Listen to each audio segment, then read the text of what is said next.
Hey, what's up, guys? I'm here with Aesah. He is a professional TFT player, runs his own coaching website, and we're gonna be talking about the new set and the units, traits, and items. You want to say something? Hi, I'm Aesah. Yeah, I run TFT coaching. Let's just get into it. Yep.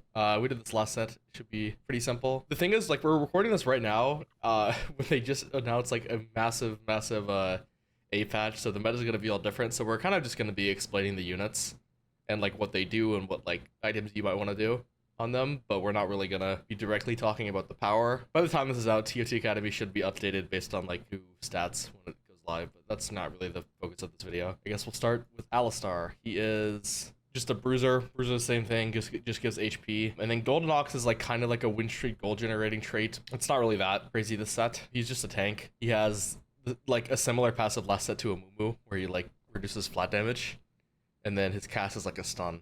But honestly, he doesn't really matter. Like, you don't really think about this guy. There's too much. Just put tank items on him. Yeah, a big difference with the Mumu is he doesn't have a damage reduction trait, so he's actually a lot less tanky. Also, like the Bruiser trait, there's 3 frontline traits with Bruiser, Bastion, and Vanguard. And a lot of the Bruisers, like their abilities, you can see with Alistar here, have a lot more of their power budget in doing damage compared to the other traits, which are like more defensive. And to speak on that more, Mundo is another bruiser. His cast like mostly does damage. The heal is like pretty tiny. He's much more of a damage dealer. I mean, like, he's not really like a carry. He's not really going to be like that good with like tank items either. He's probably just someone you like almost never want to itemize. He does gain like 30 more percent health from passive, which is kind of cool. I don't know. It's just kind of like a trait bot, and he will do a little bit of damage. Is how I like to think about him. Yeah, I think Alistar and Mundo are kind of interesting because as a one-cost bruisers, a lot of their ability is in their damage. So I feel like if you have a standard frontline to backline, they're not going to be as good as the Vanguards or Bastions. I mean, if you 2-star them, any 2-star unit gets 80% more health. So that's gonna,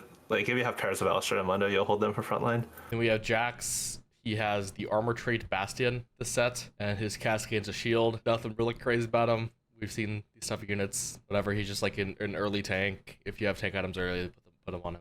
It's not that deep. Yeah, pretty similar to the other Bastion and Poppy. They go together. Yeah, I guess I didn't really noticed that the 2 bruisers do their spell as damage, and the 2 bastions Poppy gain shields. Poppy has a bit of a mechanic where she'll like scale off of armor, but I really haven't found that to be impactful. And also the Cyberboss trait like is a trait all about like modifying the unit's spells that are in this. Early game, you're only going to be able to choose one Cyberboss, so if you have that effect on Poppy, she'll gain more HP.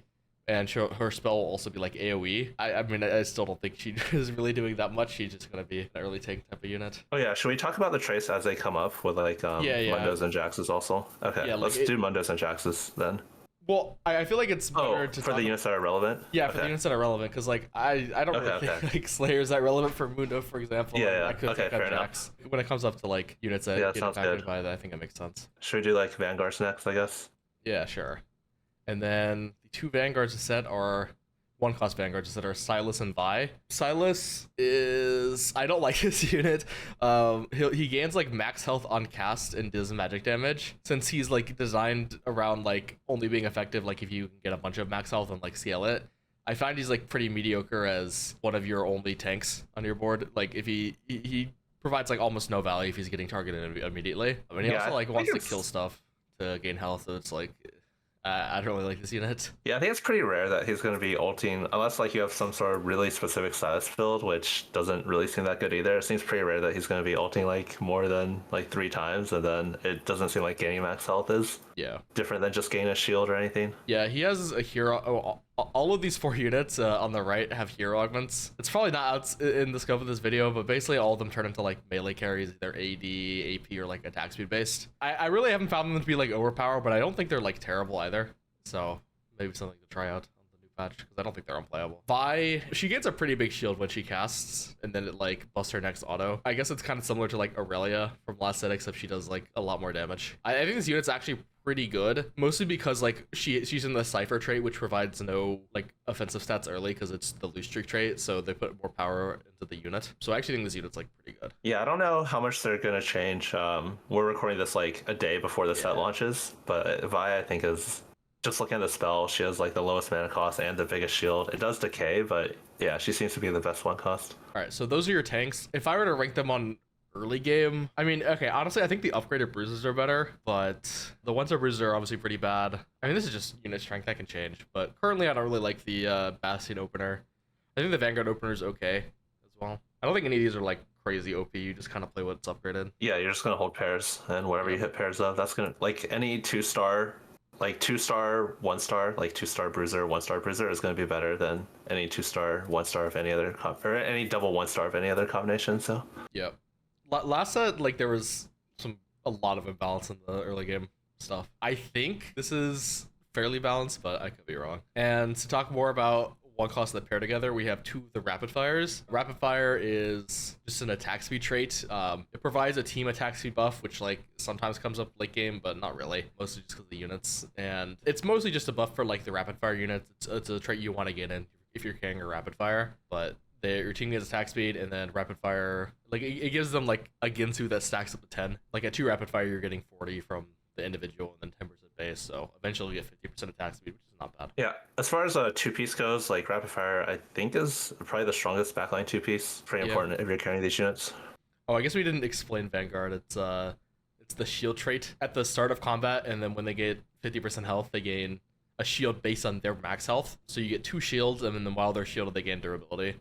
It's a pretty good trait. Scales with like HP and resistance as well. I mean, it scales with all defensive stats, so you're not really gonna be losing anything with your itemization. Healing is sometimes a little less value on them, but late game the units are not really gonna be not taking damage. Yeah, I think Vanguard is like really similar to Bruiser functionally. There's a few like niche differences where Bruiser will scale better with max HP things like Dragon's Claw Redemption, and Vanguard will scale better with, I don't know, like powered shield or just anything that gives you a shield, like Epitaph. But functionally, they're kind of similar. That they're both giving you like more effective health. Yeah, I agree.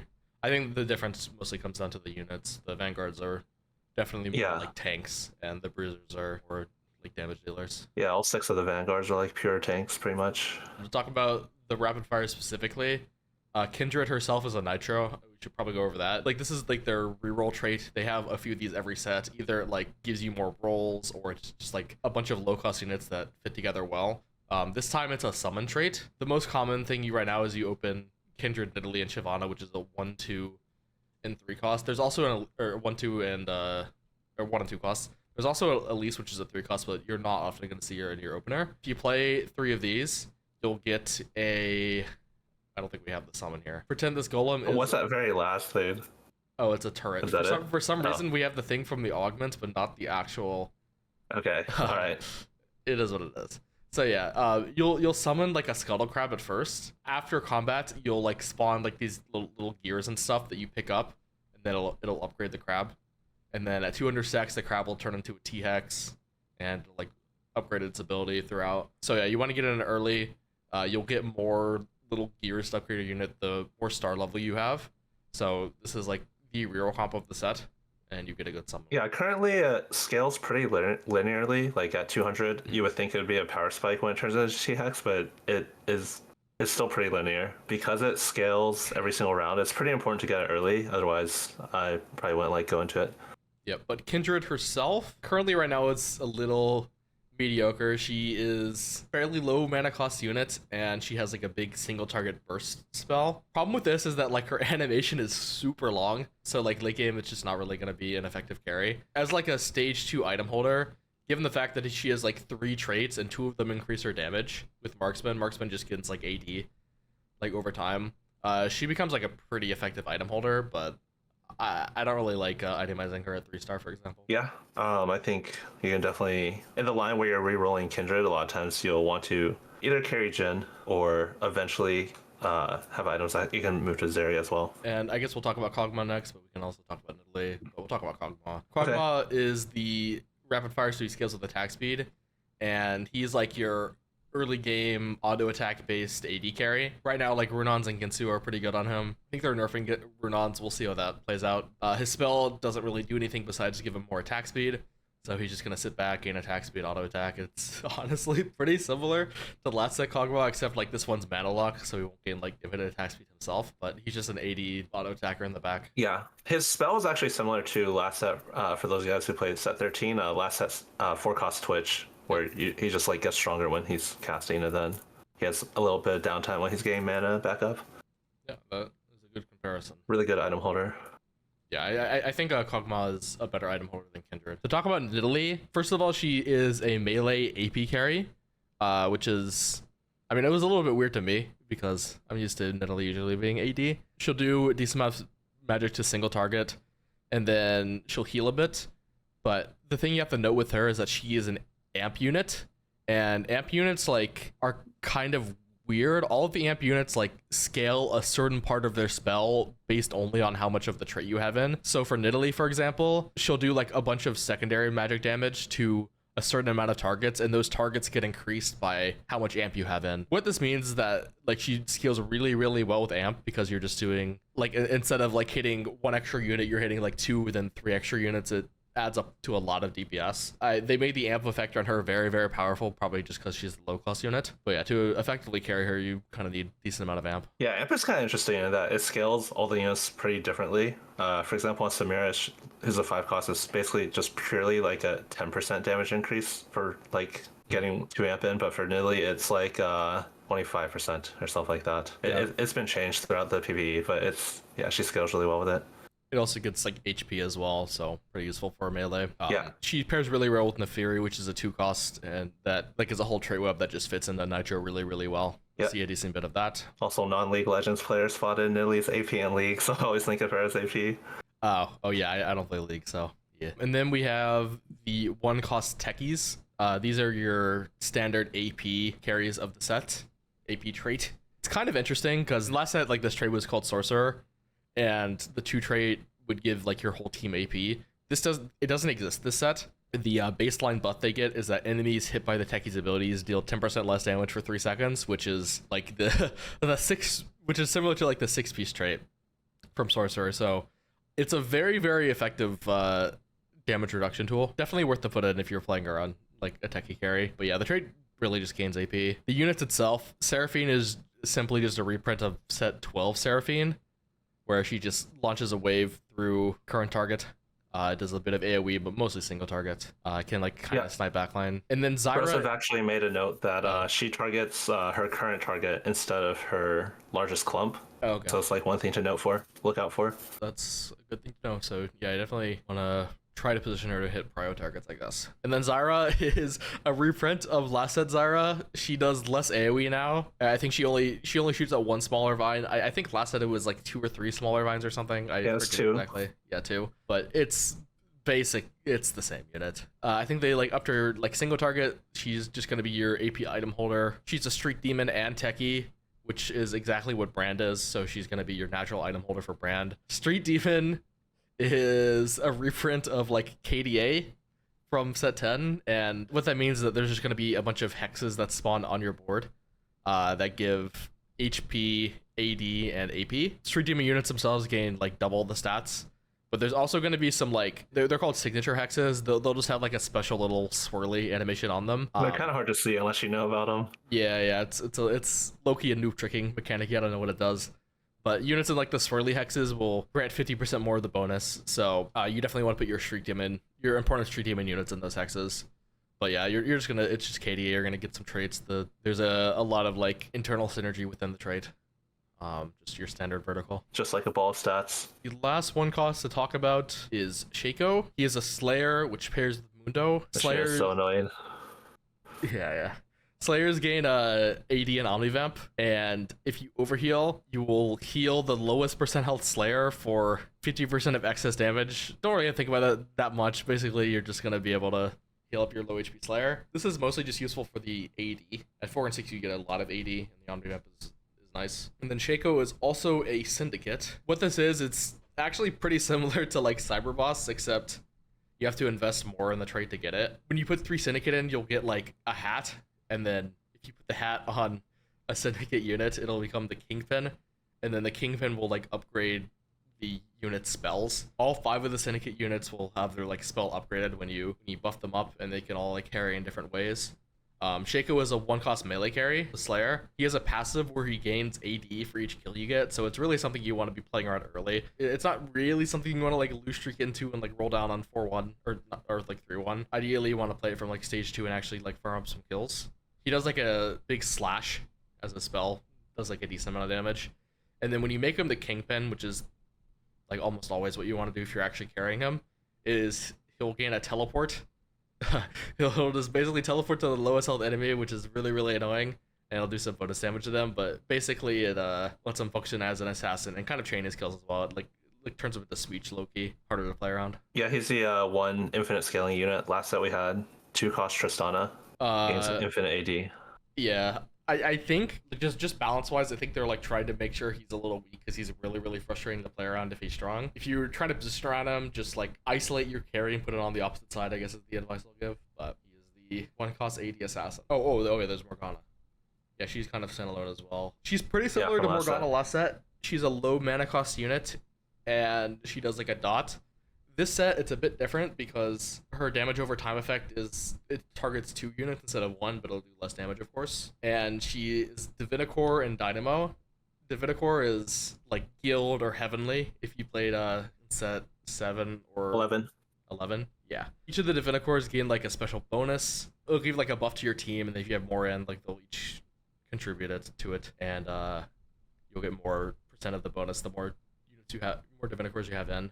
Her bonus is that she'll give AP to your whole team, which is pretty nice if you're playing around like Vex, I guess. And her other trait is Dynamo, which is another team buff. It's every 3 seconds your team gains just a flat amount of mana, and Dynamos gain 100% more. She's like sometimes a good splash unit because she gives 2 team buffs at just a 1 cost. It's something to consider. Yeah, 2 Dynamo is the same as 2 Invoker from that same set 11 with Heavenly for your non-Dynamo units, but then they also have the Dynamo gain 100% more. But just as a unit herself, she's a low mana unit. She's going to be like your blue buff AP item holder. She doesn't really like need a certain, like she doesn't really need her traits to be able to item hold, so she can kind of just be thrown into like any random board. 2 Dynamos is like kind of nice, but not needed. She's just going to be your blue buff AP item holder, basically. Yeah, a lot of good blue buff users to scale into this set. So yeah, 2 costs now. Darius doesn't really have, there's no other 2 cost bruiser. He's a syndicate, like we talked about earlier. His syndicate bonus is, I believe, well, just to first talk about Darius himself. He's he's basically last set's 1 cost Darius, but like scaled up a bunch. He's a bruiser's gonna gain HP. He's gonna heal more and do more damage than last set's Darius, and he also gets like a Sunder effect with his spell. So a bit of utility there to consider if you like ever playing AD and you don't really know what to play, like on like early levels, you can just throw him in for Sunder. And then when you make him the Kingpin with 3 Syndicate, it like double it. Okay, the website says 24 hexes. Yeah, it increases the range to 2 hexes. It basically doubles the radius, which is really which ends up hitting a lot more units. So he'll actually be able to contribute a lot of damage. He's mostly just like a tank though for the Syndicate line. Yeah, his effect's pretty good. Yeah, I don't think you're gonna make this guy your Kingpin very often, but maybe if you have a 2-star Darius and somehow you just have tank items for him. But yeah, I don't think he's gonna be your Kingpin that often. I've seen Kingpin Darius and TF work out pretty well. Oh, interesting. Okay. I've seen that done a lot. Oh, like reroll 3-star Darius, 3-star TF. Yeah.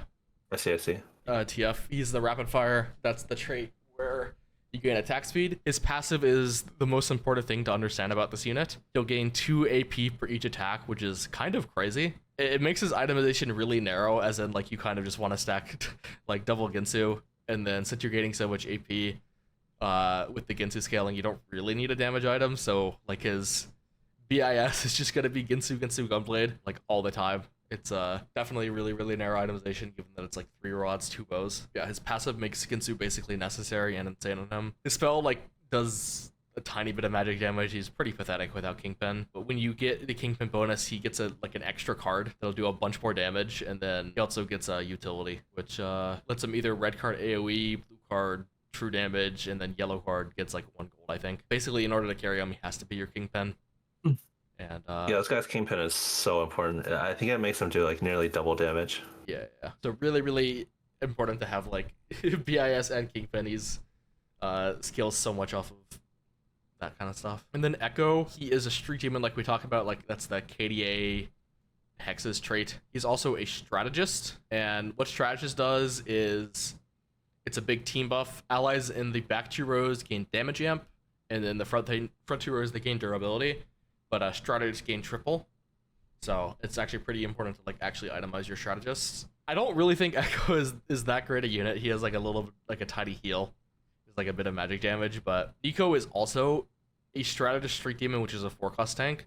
So you have two tanks that like both have the exact same traits. You're basically always going to be playing these two together. And then strategist is like a pretty easy buff to fit in with like a lot of decent units. So it's pretty easy to get up to 4 and then have like a good effect for your team, and then an okay buff for the strategist. Yeah, a lot of times, like if you don't know what to add to your team, like just adding one strategist, it can never be like that bad. Yep. Just because it's buffing your whole team. Yeah, but don't really think about Echo that much as besides like a trait bot. If he's like your only 2-star tank, you can itemize them, but don't really think it's that valuable like to reroll or anything. He's definitely weaker than the other tanks, and also strategists you don't really get online until later on. So early on, like if you have a 2-star Vanguard, they can activate a 2-star Bastion. That's going to be a lot more effective. You're typically only playing him around like Street Demon opener. There is another 2-cost strategist in LeBlanc. She is an AP carry.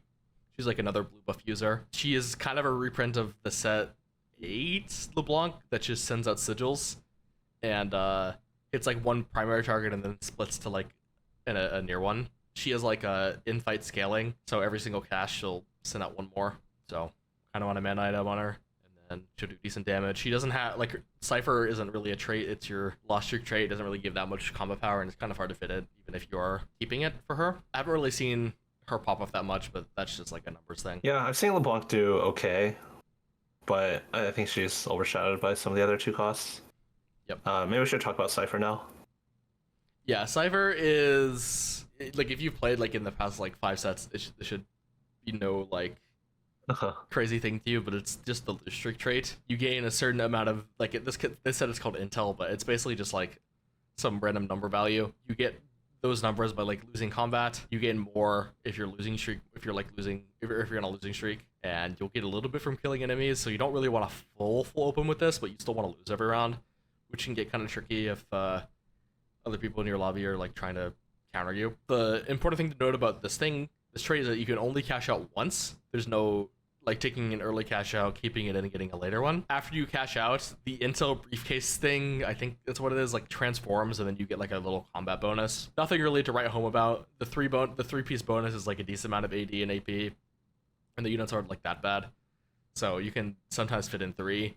I don't think you're ever really meant to keep it 4 or 5, like almost ever. The units don't really have that much internal synergy, but keeping in 3 can be okay. And you also cash out automatically on certain intervals, so you'll get the option to cash it on, if you haven't cashed out yet, on 3-3, 3-7, 4-3, 4-7, or 5-5. The round before carousel and the neutral round on stage 3 and stage 4, you should, unless you're memeing, you should never be taking this all the way to 5-5. So yeah, like given the fact that it like cashes out immediately, or it cashes out automatically, and you don't have to like keep the trait, you can pivot out. It's just super powerful. I'm sure it's gonna average in the 6s on the first patch where people still get used to it, but extremely broken trait. If you know what you're doing, you should like never really pass up a Cypher opener. Yeah, I mean it's like Chem Baron. Even right now, if you sort like all the set 13 units, Silco is only underperformed by the worst Chem Baron units. Yeah. What do you mean by cash out automatically? That's only on 5-5, right? Oh, I guess sorry, it doesn't cash out automatically, but it cashes out without you having to do anything.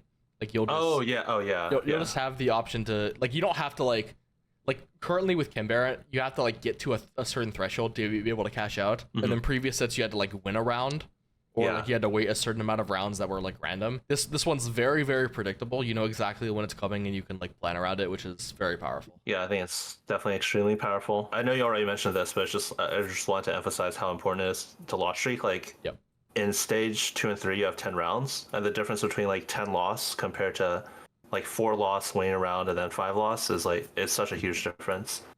So it's like, if you can, it's really important to make sure you can try loss streak instead of like maybe greeting like 1 extra kill if you're not sure. Sometimes you're not able to because someone else will just full sell their board. That's becoming more and more common, I think, across all elos. But yeah, not breaking a loss streak is your top priority. Yeah, Win Streak Cypher is not that great. There's an augment that is like the Win Streak Cypher augment. Like it'll give your Cyphers more of their like stat bonus early, and you'll get more on kill. I wouldn't really do Win Streak Cypher outside of that, unless like it doesn't make your board that much weaker and you're just putting it in for a few gold. Yeah, that's a good thing to note too. If you're playing like Bastion Rapid Fire anyway, then you already have like Draven and Galio, then like maybe or something like that, you can just play it anyway and get a little bit of an extra econ bonus. So those are the strategies. Talk about Cypher a bit. Now we have Graves, was a menace on early PvE. He's been toning that a lot. He's a Golden Ox. We went over one of them earlier with Alistar, but his traits, like, Golden Ox doesn't really impact Alistar, but it does kind of impact Graves. His trait's, like, really complicated. These numbers are wrong. It's the damage is a lot lower, but we'll fix that later. The trait itself, like, for combat effect, it just gives you damage amp. It'll, like, spawn a tree on your board, like a gold tree, and it'll start out like 0 out of 8, and you need to spend 8 gold on it, and then the tree will upgrade. It'll like upgrade in stages of 2, I think, unless it like goes up later. But basically, you have to keep spending more and more gold, and the more gold you spend, I forget the exact scaling, but you'll get more and more of the damage amp bonus. And this is something you like usually want to do because the damage amp bonus late game is pretty ridiculous. 8 gold sounds like a lot to be spending regularly, but good thing about this trait is that rerolls count double towards the gold spent. So it's pretty easy to reach the thresholds on this trait if you're rerolling, or not even just rerolling, if you're just like slow rolling every round, for example. Currently, right now, with how the trait is balanced, I think going more than 2 is like a little bit of a bait, like a lot of a bait. I think it's just not strong enough. But I think the 2-piece Golden Ox is like kind of insane. It just got nerfed on like the 8 patch, but I still think it's going to be very good. But basically, it's just something that like you can get an early, or like you can either play like Grazer roll, you can do the Annie AP flex stuff with Annie and Viego, or you can do like Aphelios, Jarvan, Bastion Vanguard.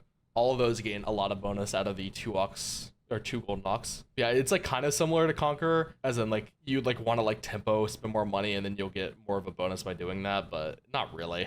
Yeah, I don't really know what to say about this trait. Yeah, I would say like the 2-piece just gold drop is kind of similar to Conquer. Like Conquer was if you killed 10 units, you would get 2 gold, and this is if you kill 10 units, you get like expected of around 2 gold. So it's kind of nice if you have like a decent like mixed streak board, and you're debating between like Graves or another like random carry. It's kind of nice for like a little bit of extra econ possibility. The scaling is definitely really weird. The damage amp numbers, where it's like the 6-piece is only, the 6-piece is like barely stronger than the 2-piece in terms of combat power. So that's pretty strange, especially considering some of the bad units in the tree. If you're like really far ahead, you can play it to farm econ, but you're gonna want to drop out of it as soon as like you want combat power. Yeah, I played a game of 6 Golden Ox, and I had a really good board, like 4-1, Aphelios 2, Annie 2, everything mostly upgraded with like good items on them, and I had 6 Ox Force or 6 Golden Ox in until 6-1, and I farmed my first component on 6-1. It was very sad. Yeah, 7%. So you should get one about on average, one out of every like 14 kills, but yeah, I probably killed like 50, can definitely low roll 50 and didn't get any. One thing to know about the thing, like the trait is definitely very complicated the first time you see it, but I think it's actually, once you play it a couple times, I think it's actually like pretty intuitive. Yeah. A lot of times, like for example, when you're playing to go level 8 on 4-2, you can just like pump some XP and still make 50 on wolves, and then pump some more XP and still make 50 on 4-1. I would say like I would not try to hit like a tree breakpoint if it's going to cost you econ. Like maybe if it costs you 1 gold and you're playing like an Aphelios carry, or like if it's going to be like a major part, or like Graves 3. But I wouldn't just like lose econ to get Golden Ox the next tree level that often. Yeah, makes sense. Like if you have the HP to spare, I think this like kind of lets you slow roll a bit more on like level 8 as opposed to like all inning. But like if you're contested, if you're low HP, you don't really want to do that either. Yeah, right now I'm just only really considering the 2-piece. I think the other stuff is a little unreliable. Yeah, the other stuff is just like if you're like high rolling so hard that like you might as well, like you're gonna win anyways, you might as well get some extra gold. We can talk about 2 more of the Bastions. Oh, we didn't talk about Graves that much as a unit. Oh yeah, that is true. Graves, he doesn't have mana. He just, I guess he does, but he gets like 1 per cast. Yeah, technically it's energy. It's red in game instead of blue. But yeah, he doesn't gain, like he just casts every 2 autos basically, and his autos like fire projectiles in a cone, and then after he shoots twice, he'll like dash. It'll say dash next to the target, but usually what this means, it'll like dash through the target, like in the direction of the enemy backline. It won't like go there immediately, but if you're like not careful with your positioning, it definitely can. Shoot the front line a bit, and then ideally, if you're playing Graves, he ends up at the backline and then kills your backline. Yeah, there's some positioning tricks, but I haven't really learned them yet. Yeah, I don't know. I think it's gonna be really tricky to figure out how to position this guy properly, both playing against and with him, but I definitely think like on the side and stacking all your DPS on that side, he'll like dash behind like their frontline unit on the side of the map, and sometimes he'll kill that unit and just walk to the back line after that. Yep. He has two range, so you don't need to build him like as bruisery as like the other. He's kind of in, but I mean, two range is just like you can treat it kind of as how it sounds. It's in between like one range and four range, right? So it's just like his itemization is in between like a backline carry and a frontline melee carry. It's like you probably don't want double healing on him, but like one healing's not gonna hurt. He's also an executioner, which is a pretty important thing to note with him. If you played last set, this is very similar to the ambusher trait. It's the crit trait. At all levels, they'll gain a certain amount of crit chance and crit damage. But just having the trait in by default will give you the ability to crit, so you don't really want to like build IE and JG on them. The unique draw to executioner itself is that if the unit is below 30% health, your enemy, you'll get the critical strike damage from the trait will be doubled. But it's the same thing. It's like 2, 3, 4, 5. The 5 costs that you need to hit the 5 or an emblem, and the 5 piece gains durability. So it's the trait itself super similar. It's super similar to ambusher. The units are a little bit different because it's actually only 2 melees and 3 ranged, which is a little interesting for this type of trait. But typically, if you're actually playing towards like more than 2 executioner, it's gonna be like the melee specifically. There are some like splashes of like 2 and 3 executioner with like the backline stuff, but if you're playing 5, you're probably carrying like Graves and Rengar. Yeah, agreed. You mentioned like the Infinity Edge themes and Jewel Gauntlet. Like those items will give you bonus crit damage if you can already crit on executioners, but that is kind of more of like a constellation prize. Like the way the items are balanced is like a lot of the value is in that abilities can crit. So if that can already happen with executioner and you're just getting the extra 10% crit damage, it's not very efficient. So yeah, avoid Infinity Edge and Jewel Gauntlet on these units, but it's also not going to be like that bad. If that's all you can build. I don't really understand the reason for this, but I never really feel bad like building IE or JG when I have like Jewel Lotus. But the stats on it on like executioner stuff is like has always been really bad. But I wonder if that's more just like a unit thing. Yeah, I mean it should be the same. That's fair. Assuming it works properly, which yeah. I guess I don't know if it does. Yeah, it might just not work properly. Decent amount of time in TFT, there'll just be these random bugs that no one even thinks to look at. It specifically happened with Infinity Edge in multiple sets with Underground Samira and like Duelist Blade Dance Irelia. I'm convinced it was also a thing on set 10 Caitlyn because Infinity Edge was like positive delta they used the whole set for no reason. There was like a Mordekaiser where Jewel Gauntlet gave him like reverse crit as well, like a Noxus Mordekaiser. Yeah, crit can be a bit wonky. 2-class Bastions, we have Alawi. We haven't talked about Anima Squad yet. We talked about a couple of the 1 costs with Seraphine and Silas.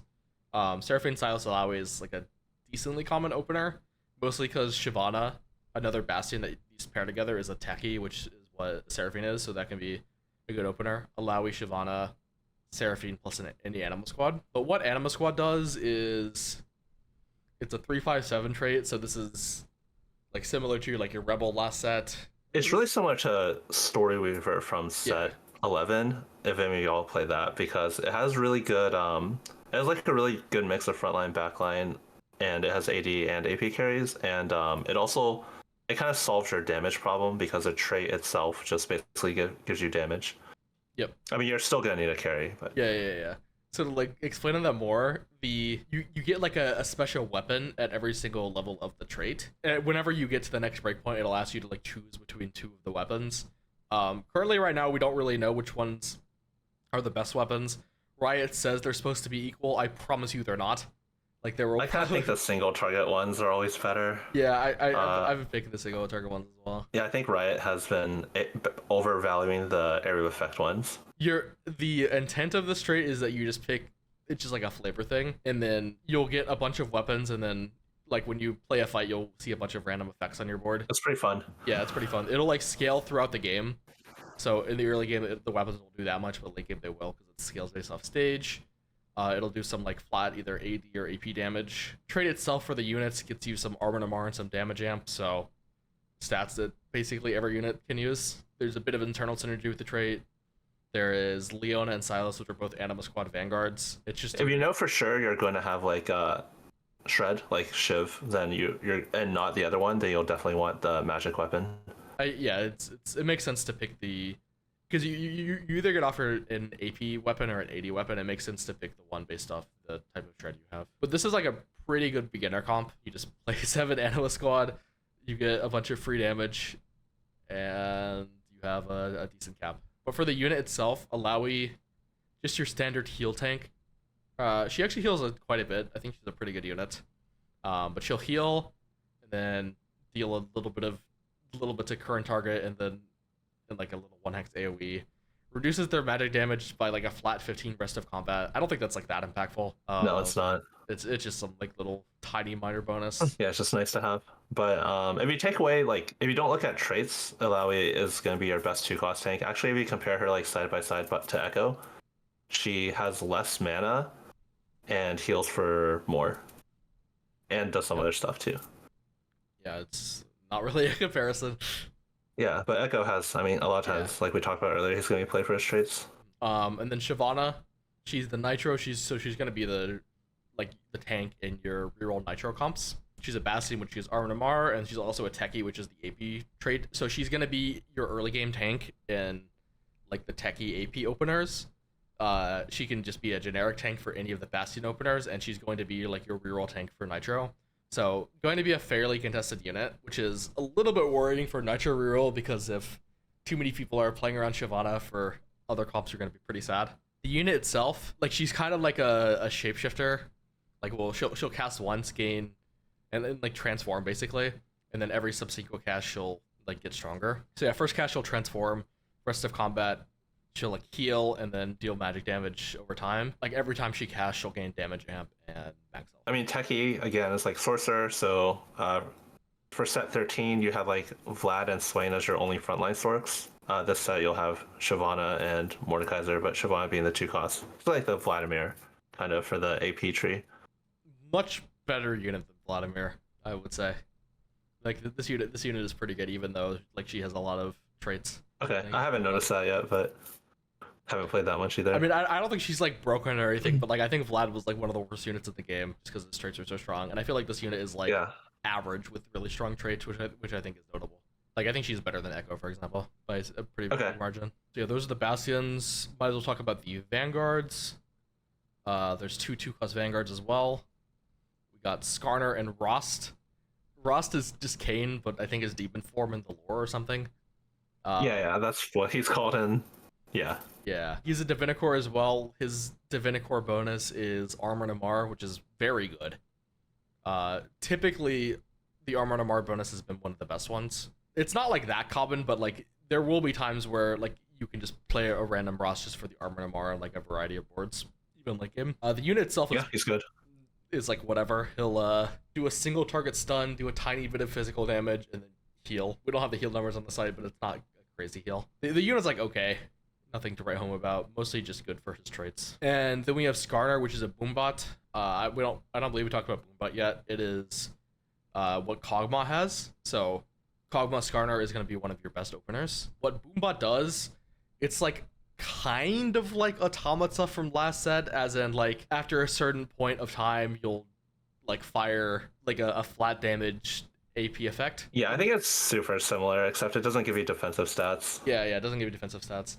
But unlike Automata, it doesn't like proc on every instance of damage. It procs every like certain amount of damage or damage done or damage taken. Like the output of your exact Boombot unit does matter, I think, more than Automata, but it's pretty similar. You can kind of think of Boombot as, you could basically think of it as damage amp, but also in like a different bucket, so it doesn't like scale.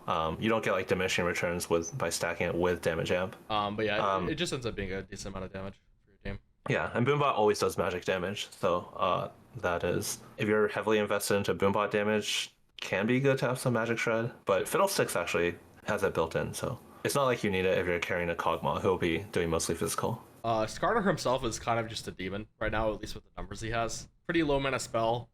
He gains a shield for 3 seconds, which is pretty good shield, and then when the shield ends, it'll hurl a missile dealing a bit of magic damage scaled off the armor. Not that important. Like he's just pretty tanky at the end of the day. Yeah, he has a lot of techs on him, but it's basically the same as all the other tanks. He gains a shield and does a bit of damage. Like I think he almost all might these have like cost tanks are really similar. I think he might have like higher base armor than Amar or something. Because like honestly, reading this, he doesn't sound that broken, but when you play him in the game, Well, he is a beast of a tank. yeah. I mean, every time he ults, he also gains durability if you have 2 Vanguard in. True. Yeah, that's probably. Yeah, definitely one of the stronger tanks. Yeah, he's gonna be like there's like a Kog'Maw reroll. He's gonna be your main tank in that.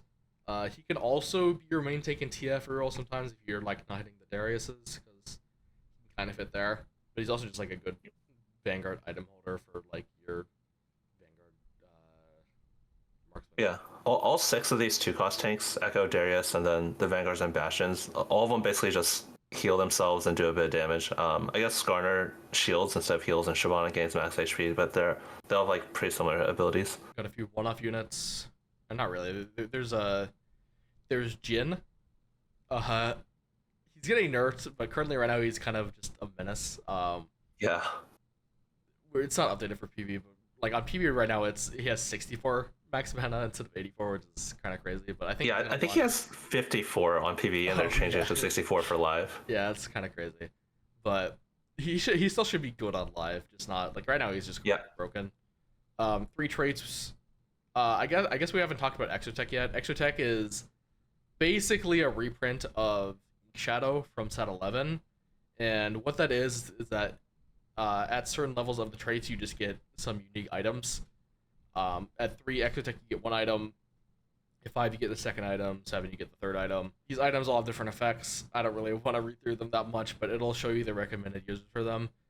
Basically, there's like 4 damage ones and 4 tank ones. There's definitely situations where some of the damage ones are better on some of the damage dealers and vice versa. The recommended items are generally pretty good to follow. These items tend to be slightly stronger than a craftable, but not as strong as artifact. There's also another thing with Exotech, which is similar to Scrap from last set, where each item you have, including your craftables, makes it a little bit stronger. Yep. So if you have a ton of items, maybe from like Trade Tracker, might be good with Exotech, but it's not as sharp as Scrap, whereas like 1 extra full item in Scrap was like 50 shield on 6 units. This will be 200 HP on 1 unit, so at 7 Exotech. Yeah. Jin himself, he fires a grenade that bounces for enemies. It can like bounce to the same unit as well. He does 20% Sunder, which is really nice on a unit like this that's backline and can like hit multiple units. It also lasts for a decent amount of time. I think Darius lasts for like 3 seconds, and this one lasts for 4.5. Okay, I lied. It lasts for 6 seconds. I'm just trolling. but still, even though just the fact that it's a range unit makes it like really consistent. The 4th bounce returns to the initial target, dealing a bigger chunk of damage. Basically, he's just gonna throw a grenade. It'll do a decent amount. This unit is like really crazy because of his traits. He is like the item holder for so many comps in the game. You can also just reroll him with the like either vertical Exotech or the Nitro board. That's like seeing a lot of play right now. But he's also like probably the best item holder for Zeri, Aphelios, and MF, which are 3 traits he shares, or 3 units he shares a trait with, which are all 4x80 units, and he can also hold like all of their items decently well. So he is like going to be your like main prio unit if you're playing like trying to play around any kind of 4x80. So definitely one of the most high prio units, even like after the nerf. Yeah, I wonder if he'll stay that way throughout the set, but right now it definitely feels like this unit kind of does everything with his traits. For rerolling him, he actually matches Nitro super well since he has marksman with Kindred, Dynamo with Elise, and then even Exotech. A lot of times, like Shyvana's gonna be your main tank, who's Bastion. Then you have Sejuani, Zeri's Rapid Fire, Exotech. So really good reroller and item holder. Definitely one of the most like currently he's like one of the most played units. And now we have Nefiri. Yeah, Nefiri. He is an Exotech, or she I think is an Exotech with I think so, it's a she. So that's gonna help you get your 1 Exotech item in the Nitro comp. She's also an amp, and her amp effect is pretty similar to Diddley's, but I think a little less potent. It'll like summon an extra like alpha wolf that'll deal like more single target damage. I think so her amp lets her do more single target. She has passive against Omnivamp. She's just a melee carry, nothing crazy. She can be a really good melee carry at 3-star in the current Nitro comp. Yeah, I think it's an overall really straightforward unit. It does a little bit of AoE, but mostly just like a melee single target. Yeah, so you can reel her with Nitro. Maybe later on in the set, like there'll be some other like Exotech or amp reroll or something, but that's right now it's really just like a nitro thing. She can be a melee item holder as well for like Zed, I guess, kind of, but like Shaco will probably be a little bit better for that. And then next we have Vayne. She is a Slayer as well, Anima Squad. Anima Squad doesn't really do that much for her, but you can play her in the opener. She can be your Xayah item holder, kinda. And then she's a Slayer, which gains AD. The only really thing to understand about this unit is her spell. I think right now it's like 80 mana, or like I don't know. It's not 60 mana, but her spell will rapidly fire 3 attacks, and then these attacks like count for Ginsu and Runons. And the first heal will do a couple bonus true damage, and the last one will do a lot of true damage. Basically, since this like stacks Ginsu and Runons, the only items worth building on this unit are Ginsu and Runons. So her BIS is like 1 Ginsu, 1 Runons, and then the last item is one of the others. Like it's either a second Runons or a second Ginsu. And then she's gonna be like, you want to play her with either 6 Vanguard or 4 Slayer, 4 Vanguard, and she's gonna sit in the back ramp, kill some stuff. She can hold more items as like an item holder, but really, if you want to like reroll her, you're gonna need like the specific stuff. I think she's like kind of similar to Twisted Fate, where it's like because of the way she works, she's like really item dependent. She's gonna be like a lot weaker with just like generic, like if you have like IE Last Lift for Giant Slayer type items on her. I mean, that's only if you're gonna reroll her, because if you're trying to play towards Xayah, it's definitely better to go with a build like that, and then your late game is stronger. Next we have Vigar, which is a techie as well, and he's also a cyber boss. The trait web you can think about early game is Shyvana, Poppy, Vagar, which gives you 2 cyber boss, 2 bastion, 2 techie. Basically always want to play these 3 together if you're playing them as an opener. He doesn't have like a scaling ability, which Vagar usually does. He's 40 mana, so he's going to be like blue buff holder, but Shojin is basically the same amount of autos. So like he can use Shojin, but blue buff is going to be a little bit better because of first cast and damage amp reasons. He does decent amount of single target damage to current target, and then does splash damage to adjacent enemies.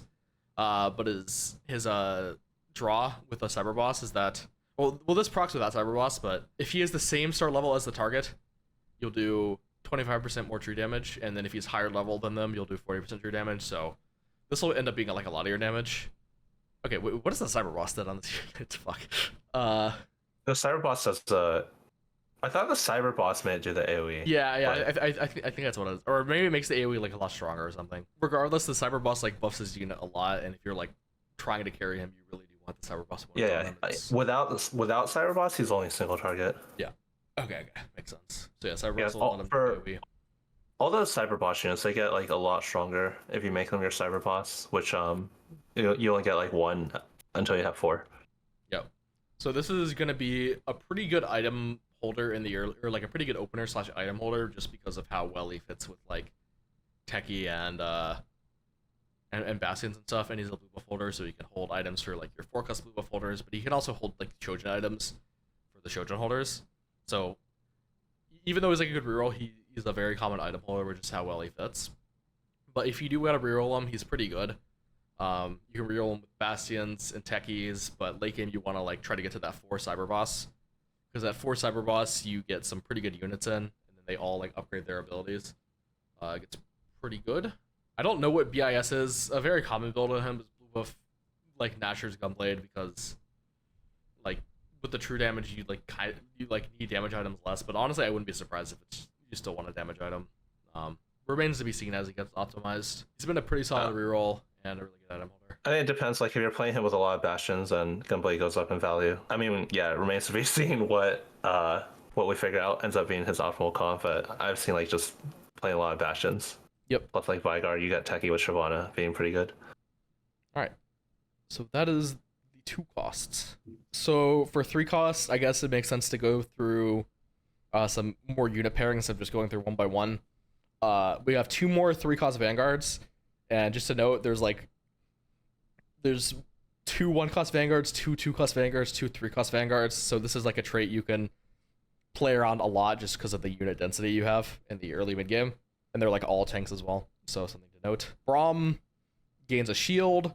When it breaks, deal a bit of magic damage, and then chills, but that's just like cosmetic for fun effect. Like I don't know, maybe you want to put it next to like a melee. There's not that many of those that care about attack speed now. His Kingpin bonus, it's not 20,000 armor. I think it's like 20 armor. It's 20, yeah. MR, and then his next attack will do like a bit of magic. I think his Kingpin bonus is like really weak. I think it's really bad. Like 20 armor Yeah. MR is so little. Compared to the other Kingpin bonuses available, like I'd rather just like have like a non-Kingpin Braum.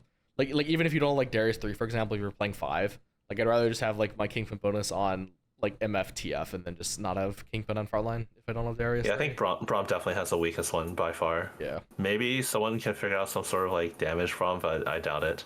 Nah, I don't think You can probably do it as a meme build for fun. Yeah, that's like your TFT Shorts build or TFT YouTube Shorts build. But yeah, like honestly, this unit is like not that strong right now, but that's just like a numbers thing. I'm sure if they like buff his Kingpin bonus or his shield, it'll be more appealing. But even just being, I think he's felt okay. Yeah, I mean he does get the durability as a Vanguard as well. Yeah, I think the it's fact that like he's one just like star. yeah, I think the fact that he's like a Vanguard just goes a long way. Just a Vanguard with a decent amount of base HP. He'll definitely see play. And if you're like playing around like MF primary, he's like always, or like if you're playing around I guess Syndicate in general, he's basically always going to be in your board just because he like there's kind of no reason not to play him. Yeah, if you're playing like Twisted Fate 3 as your primary carry, you're gonna want 3 Syndicate. You're not gonna want Shaco, that's for sure. So it's gonna be Darius Braum every time. Yeah. And if you're playing like MF with 3 Syndicate, this is always going to be one of your Syndicates. I don't think he's great, but he'll see play and he's good enough, I think. And he has good traits. Jarvan, like you would think with all of these like orange damage numbers, like being a Golden Ox Slayer, he would like be like potentially a carry more, but not really. He's mostly still a tank. He's still like on cast gains a shield, less shield than Braum, but he gains more shield if he hits more enemies. So you definitely like don't want to like put him in the middle. You want to make sure he's like hitting more units, not necessarily solo frontline, but have him on like the edge or something. And then he'll deal a little bit of physical damage to them, and then flat armor reduction, which is whatever. But basically, he's just gonna be your tank for Golden Ox and Slayer. Those are very, very common traits that are seeing play. So he'll see play on like a lot of all of the affiliate boards basically, and a lot of like the Z boards. Yeah, I think this guy is not that great. Like he does a lot of stuff, but none of it's really well. But the thing is, yeah, he just has 3 traits. Like the existence of Jarvan alone makes it so like you want to play like Vanguard with Aphelios. Yep. I guess there's also like Xayah matching Anima Squad, but yeah, just his traits and Slayer. You want to play like Vanguard with Slayers. Yeah, very, very good trait bot. Goes in a lot of comps. But yeah, a lot of these tanks, they all have like some of them have a lot of text, but for the most part, they just like heal or shield themselves and then do a bit of damage when they cast. It's like a really common trend in this set, and just in TFT in general, honestly. Yep. And then next we have the Bruisers, and honestly I'll put Fiddle with them because they're always gonna be played together, kinda. So Gragas and Mordekaiser are going to be 2 of your 3-cost bruisers. Gragas is Divinicor. His bonus gives HP, which is a decent bonus. Definitely something you want to play if you're playing Vertical Divinicor. And he's also like probably going to be your best like quote unquote like flex bruiser. Like if you're playing like one bruiser that you want to like if you're playing like a Kabuko, for example, like putting in a Gragas to help him out could be good. If you're like rolling for like Darius 3, like he's probably like the only other bruiser you'd play with him. Yeah. The unit himself is like whatever. He heals and then throws like a cask doing like a little bit of a tiny bit of AoE, but mostly single target. Heals and does a bit of damage. Yeah. He's nothing really to write home about. There's like a hero augment for him called Chugbug, and I haven't really played with it yet. I think it's like decently strong just because like the 3-cost bruiser reroll is with Fiddle is like pretty strong in general, and it just fits into that line, gives it another carry. So I actually think that one can have potential, but I haven't really like played it to like see how good the Gragas itself is. I guess you haven't played it either because you're not. I have actually played Chugbug twice. Oh, okay. I think his spell actually scales with attack speed. That being said, his base attack is too slow for Rage Blade, but I think like maybe Quicksilver could be good on Chugbug. Either way, I wasn't like very impressed with Chugbug. Maybe someone will figure something out. I mean, I've seen it do well just because like the bruiser fiddle stuff could do well, and it just gives you another carry. Yeah, I think the comp, I think the 6 bruiser comp is really strong. Maybe we can talk about that a bit later, but I think it's mostly strong because of Cho'Gath. And then there's Mordekaiser as well. This is a little bit weird to me because I've always envisioned this unit to be like mostly like he's usually like the Vanguard trait, like the shield trait or something, and like sometimes he's the armor trait. But I've never seen him as the bruiser HP trait before. This is a first, or and like sometimes the carry as well. Yeah, But interesting. yeah, but he's a tank. But the thing is, like, he's basically just the. I think we've seen this 2 or 3 times in the past, just with like different kind of trait. But he gains a shield, and then he stuns the target doing magic damage. Like this is mostly a spell you'd expect to see on a Vanguard. I wouldn't be surprised if he was like a Vanguard in like development or something. Yeah, I think if somehow like vertical techies ends up being a thing, this is going to be one of your frontliners. Yeah, I played a game of like Techie Spat, and I put Techie Spat on like Nico because two of the techies are Street Demon, and it's like, okay, well, I'll just get like a third Street Demon for those two, and then it can be like a frontliner kinda. Um, but even with like 8 techie and like items on like Nico 2, like the Mordekaiser 2 without even putting in Bruiser was so much of a better tank than Nico. That's mostly Nico's fault. We'll talk about her later, but I think Mordekaiser is like really, really solid as a techie just Yeah. because of like I think his numbers on like his shield based on AP are like just really good. There's a couple of like Bruiser stuff that pairs well with techie because I mean we'll talk about it right now. Fiddlesticks is also a techie and he's a boombot, and then that pairs naturally with Trogath, and it lets you play like on level 7. It just lets you play 6 Bruiser with Fiddlesticks, and that gives you 2 techie, 2 boombot, and 6 Bruiser, which is just really good. It's going to be a very, very common reroll comp, or 3-cost reroll comp. Yeah, I think this comp is extremely good right now. We'll Yeah. see. We'll see how it does, but Yeah, I think after like I mean they nerfed a bunch of comps, but they kept this comp the same. I definitely expected it to be a force in the meta, but even like outside of like the 6 Bruiser stuff, it also pairs well with like Kabuko and Vigar. yeah, Kabuko Vigar or like Kabuko Ziggs and like Kabuko Ziggs Annie, like Viego on like the super in-game boards. Like I think I think Mordekaiser like sees play on level 9 on like the fast 9 AP boards a lot of the time. Yeah, he can match with Viego for techie. Yep. He's also an Exotech, which will come up if like you're playing 7 Exotech, but honestly his Exotech trait only really currently comes up in my opinion just for like early mid game. Maybe there's like a Mordekaiser Varus Exotech reroll. But right now I don't really think that's a thing. Yeah, because Exotech has Jax and Sejuani, who are a trait pair. It Yeah. definitely seems like you want to just play like Bastion with Exotech. Yeah, it's kind of hard to get like the Bruiser or the Techie for Exotech, which is a little awkward. But it's always nice to have just in the mid game. Like if you can get 3 Exotech, that's gonna be really strong. Agree. But yeah, you're mostly gonna see him with like Techie or like the 6 Bruiser Fiddle. But yeah, just to talk about Fiddle now, he's the Boombot. Remember that's like the Automata kind of flat damage trait. One thing to note about Fiddle, I think, is a 2-range unit, which is a little bit weird for an AP, but his tethers have infinite range. It'll hit the closest 3, but closest 3 could be across the map potentially. Sniper's Focus, for example, on him is extremely, extremely good. But even outside of that, he'll do magic damage per second split between, and it's really important to note that the tethers will 20% armor or magic tread, and then he also gains 15% omnivamp from his spell. Healing and shred are a little bit less important with Fiddle, and since you're playing Bruisers, 6 Bruiser usually with him, which is a lot of frontline, you can get away with builds that wouldn't really work on other AP carries, like double Archangel plus like a 3rd damage item or like Bruiser Spat or something. Yeah, Archangel in general is just really good this set because I think this set has like the lowest amount of ways to like gain AP. Like you would have techie, but unless you're going vertical techies. Just like AP is just really efficient as a stat unless you have a lot of it. I like kind of agree, but like the thing is like I think they like want you to Archangel Annie, but the problem is Annie like doesn't really care about AP, so it's like Archangel's like really good on like Fiddle, but like I mean I guess Archangel's probably good on Vex, like Fiddle. Yeah, Vex, it's good Aurora. if you can scale it up. It's just Maybe going to be Vex. like really good. Yeah, I honestly that seems like a few more holders than last set for sure. But yeah, I think BT is like a little bit of a bait on Fiddle. I think is like one of his most common built items, but I think with a good enough frontline and augments, you don't really need it, and you can just go like full damage. Or I think Bruiser Spat's still good on him. I don't think you're supposed to end the game with the Bruiser Spat on Fiddle, but you want to move to like Renekton late game, but it can still be really, really good in the early mid game. Yeah, you could do that like 2-star also to like keep him alive, and then once you have Yeah. 3-star, he's gonna be doing enough damage and has enough base HP that the Omnivamp can.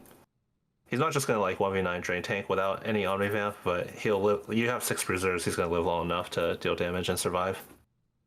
But yeah, it's a really really easy comp to play. Just get a couple of Archangels, play 6 Yeah. Bruiser. You'll beat any board that doesn't really optimize damage, which I mean I feel like this unit's just gonna crush in low elo, but we'll see. I find it'll end up with Giant Slayer a lot because both swords yeah. and bows are both pretty bad. So I agree.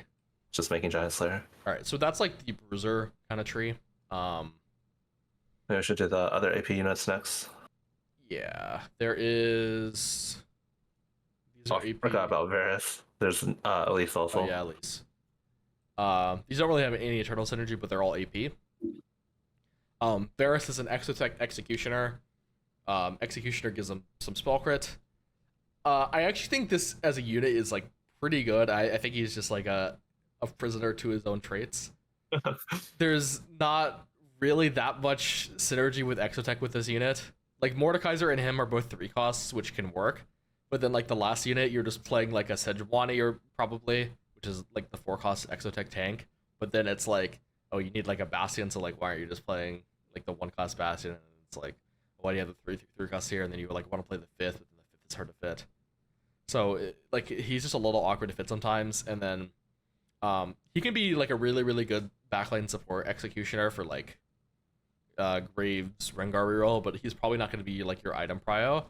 And then executioner also has like another backline AP unit, so it's like gonna be hard to like justify items on him unless he's 3-star, versus like 2-star Vex for example. Yeah, I don't found know. a 3-star Varus to be pretty bad, even compared to 2-star Vex as an item holder. He does have a stun, which is really good against Yeah. the melee matchups. Yeah, he's kind of like more supporting, I guess. But I've Yeah, seen he him do kind like of. okay damage, but it's just kind of hard to justify playing around him exactly just because of how awkward he is. I think he's mostly, as far as I've seen, just gonna be like, yeah, you're executioner bot, or if you're playing vertical exotech. Yeah, makes sense. Yumi, kind of a weird unit. 3 traits. I think the least impactful one of these traits is Animal Squad.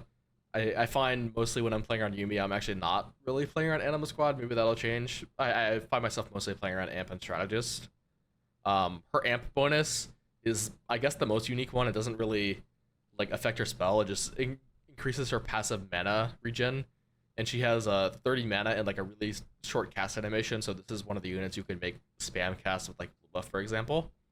But her spell is like it'll launch a current target and then bounce to nearest enemy.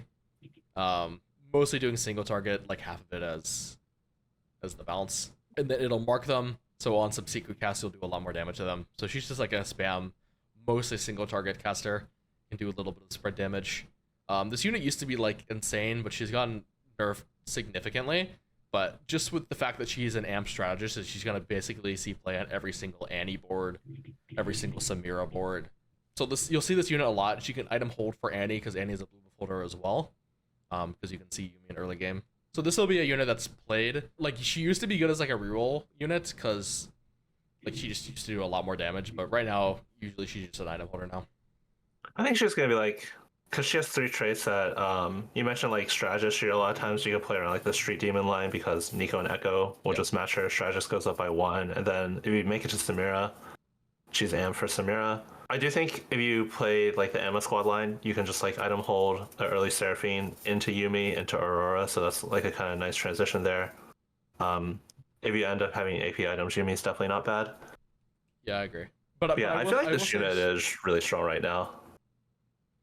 Yeah, I think she's okay. I've liked her a lot less after like the nerfs, but I still end up playing around her a decent bit just because of how potent she is as like an item holder.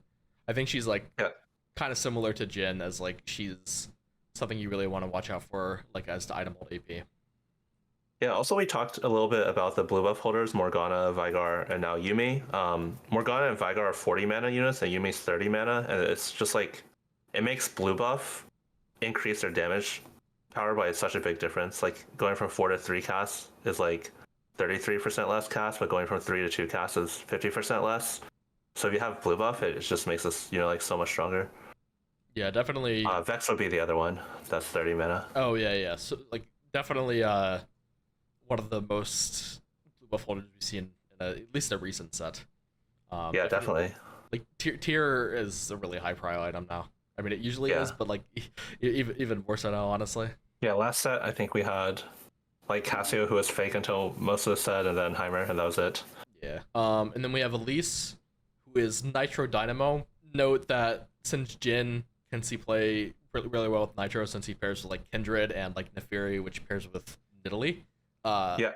since Elise and Jin are Dynamos, it just fits perfectly into that comp. The 4 Nitro with Jin and Sejuani or Jax. The only time you're really gonna 3-star her is gonna be in like the super high roll Nitro spots, but she can definitely be like the in-game cap to those kind of boards. She's a pretty good unit though.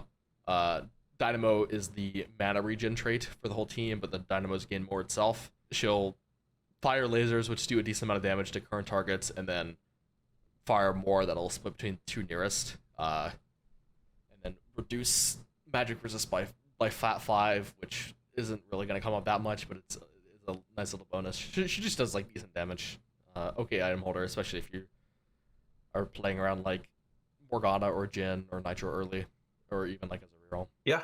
I think that's one thing I want to add is we talked a little bit about this flat reduction, like a little bit with Jarvan and Alawi, and how it's not that relevant. It's because on kind of squishy units, like even if you reduce their magic resist, they're just gonna die pretty soon anyway, so it doesn't matter.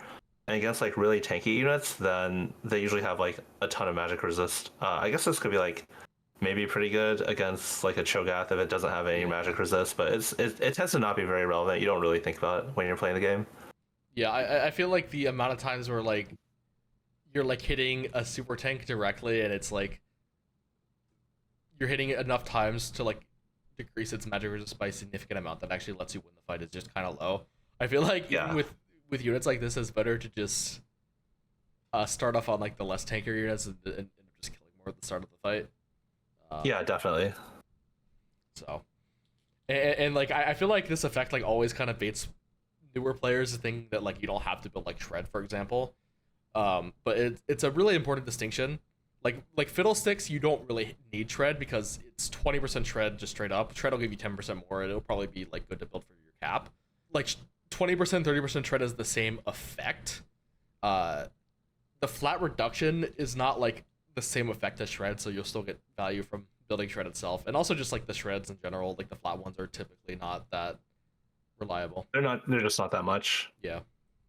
Like if you go up against like a 6 Bastion, even with no items, they're gonna have like a 6 Bastion Sejuani is gonna have over 200 MR right when the fight starts. So if you reduce that by 5 or 10 or 20, it doesn't really matter. But 20% is, or 30% from like a stack shiv is gonna be like 60 immediately. Yep.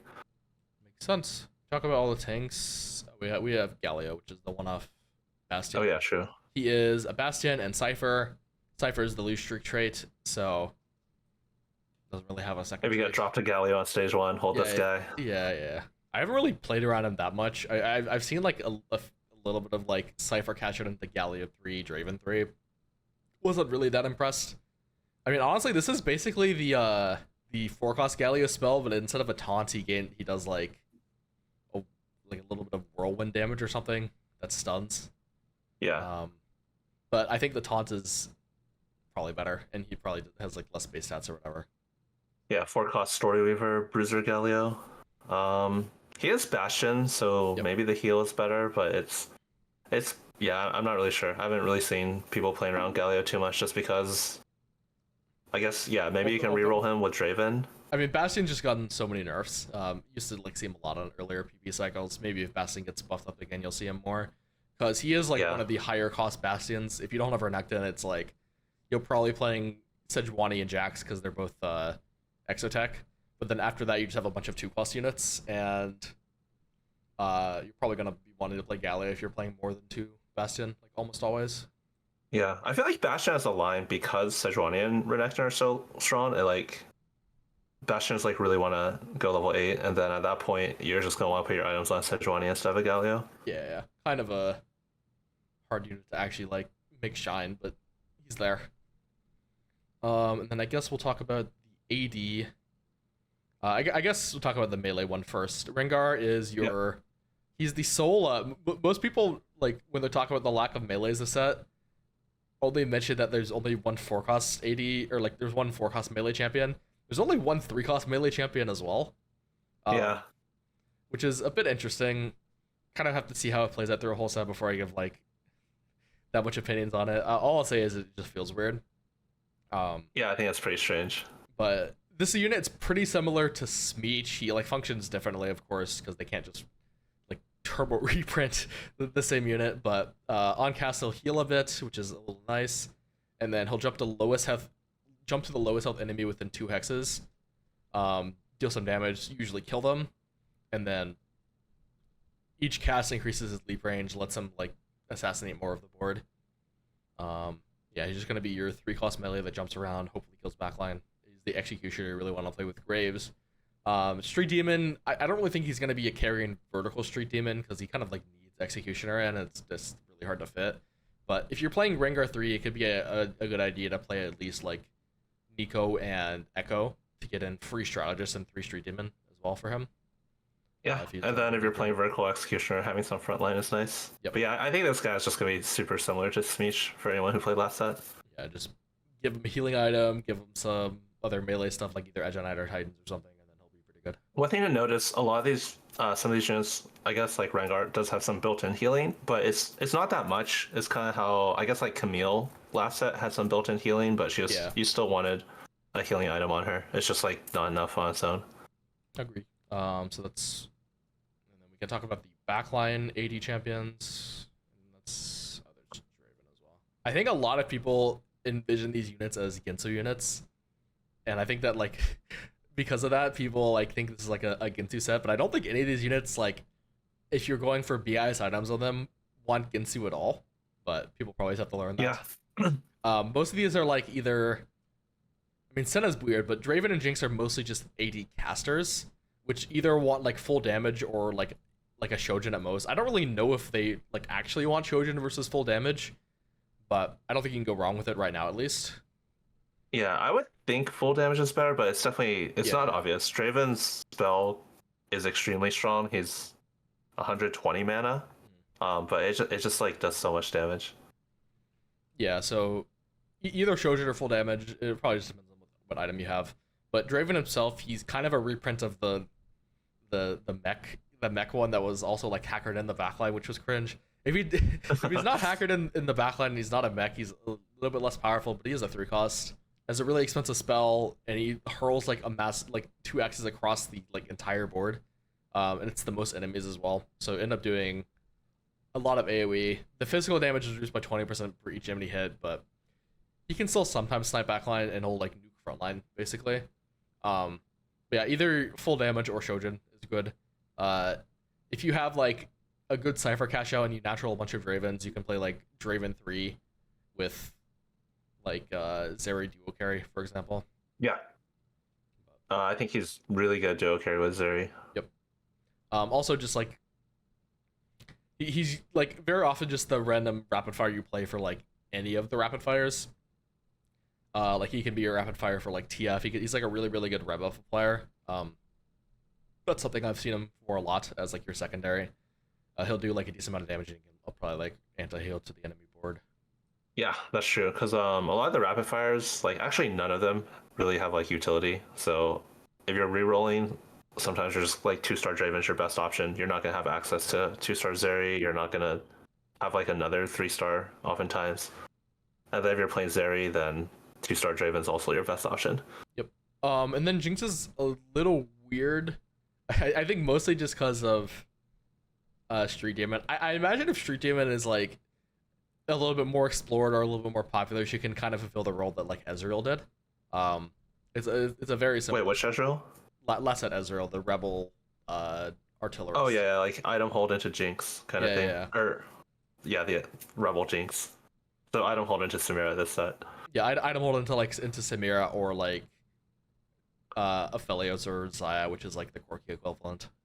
Yeah, I can see that. I personally have not really played around Jinx ever. This is probably my least played unit.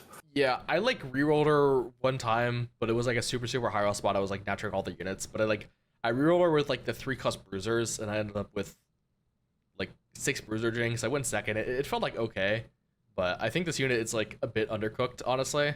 Definitely some more optimization needs to be done. I had like Shojin IE on her, felt pretty good.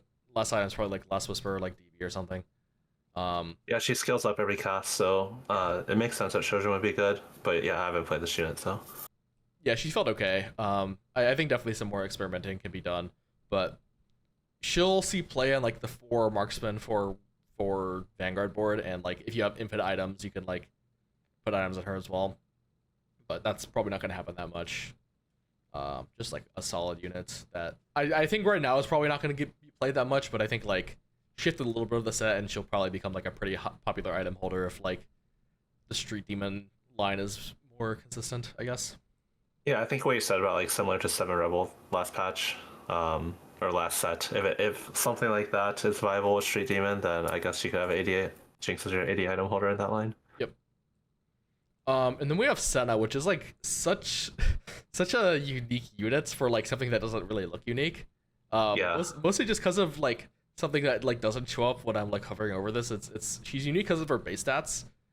She has a ridiculously high base AD, like higher than like I think it's probably the highest 3-cost AD of all time, and she has a higher base AD than most of the 4-cost units as well. And that's like kind of balanced out by the fact that her like attack speed is super low. I think her attack speed's like 0.6 or something, which is really really low for a backliner. So she's going to be attacking really slow and like hitting really hard. Yeah, Senna I think is really strong with her current stats. Agree. To make up for that, her passive it'll do like a little AoE burst like on every single attack to adjacent enemies, which can get pretty strong if your enemy is clumped up.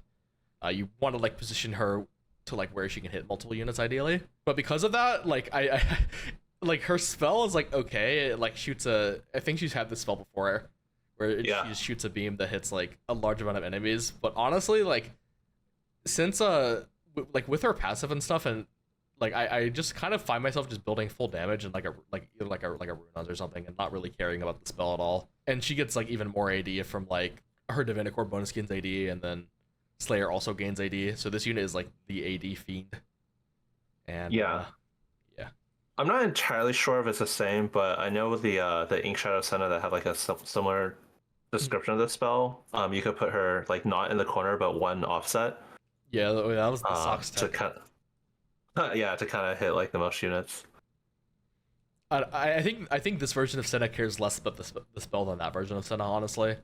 Like she's kind of just like a slow. I wonder if like what's it called? There's this artifact. I've never really seen it, but I wonder if Silver Bear is good on her. I feel like it could be, but yeah, maybe. Because she's 0.6 attack speed, so the downside is not as much, but you also don't get as much benefit from the offensive stats. Oh, but she probably does 3 people every. Sorry, I meant the defensive stats. Oh yeah, like yeah. She doesn't use those. But like she probably does like 3 people every auto, right? Maybe. I actually doubt that, honestly, but like if she did, that could be a cool tech. Oh, maybe not. Yeah, because it's her. Okay, yeah, maybe not. Like it's. I know Graves does, but. Yeah, I mean she might. Honestly, I've never seen it before. Yeah, but something like a very very very common thing you'll do with Senna, since she's a Divinicore. We haven't talked about him yet. Yeah, we can go into Renekton more like when we get to the 5 costs. But Renekton, he has her special trait Overlord. It'll take a bite out of the unit behind him, and then it'll like after it bites a unit, it'll gain 40% of their max health. These numbers are wrong, but it'll gain a percentage of their max health and a percentage of their attack damage. And since it gains a percentage of their attack damage, and Senna's base AD is super super high, not even just base AD, but just her total AD, because like you'll usually be playing like Slayers and Divinicore as well with her. It ends up like transferring a ton of AD to Renekton, and since they share a trait, this is like a super common synergy. And since Senna is a Slayer, which has a bit of Omnivamp, she'll actually end up healing the damage that Renekton will do to her. So it's like you gain a bunch of AD for like no downside. It's a very very common way to like cap out your board. It's a super strong interaction. Yeah, Senna's Divinicore bonus is AD for your whole team also. So yeah, I think Senna's really really powerful. Definitely more than like Draven and Jinx, for example. And that is the 3 costs. 4 costs are kind of interesting this set because I believe there's one more 4 cost than normal. There are 13, I think, and usually they're 12, right? Yeah, I think so. To counteract Guess that, let's I start with think tanks again, probably. yeah. To counteract that, I think the 4 cost odds went up on level 8, for example. But yeah, here are the 4 tanks. I mean, most sets have 4 tanks, I think, for like all of the tank traits. I guess we can go over like the pure tanks first and then Cho'Gath. Leona's a Vanguard. We talked earlier about like how powerful Vanguards are, and she's gonna be the cap to that. She gains like a bunch of durability. This is pretty similar to like a Lowy last set, and her spell will do a bit of damage and then stun the center enemy for 2 seconds. This is like a really powerful stun, but you can't really manipulate it yourself. It like kind of is on your opponent to like not put their important unit in the middle or something. It's kind of a weird spell. It's usually gonna hit their melee, I feel like. Yeah. The more relevant part, I think, is like the bottom part of it. Oh, interesting. Yeah, I haven't really thought about that much. So enemies damaged by this ability take extra bonus magic damage. Yeah, makes sense. And then you want to put this like right in front of your carry so you get bonus out of this. Yeah, Like, she's also usually just gonna be your strongest tank, and she's also a trait pair with Silas. So if you can fit like Zaya or something, or just any Anima Squad carry, I guess. A lot of times you might be tempted to play Vanguard because of that. very common pairing. It's why the Marksman Vanguard is super reliable. Yeah, just really good tank. Pairs with Vanguard, good traits. You'll see this unit a decent amount. One thing to note is Vanguard, out of the 3 main tank trains with Bruiser and Bastion, Vanguard's the only one without a 5 cost. Yep.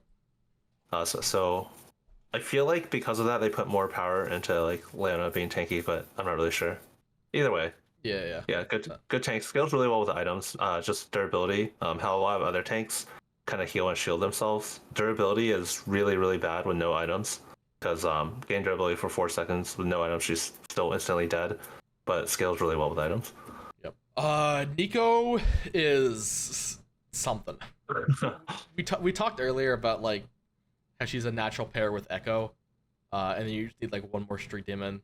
The best third Street Demon play is like Samira because, like this is a common trait pairing. You get free amp, and then you get 3 strategists with the amp, and then Samira's Street Demon for all 3. So this is a very common cap to late game boards, and Nico is like often the main tank in that.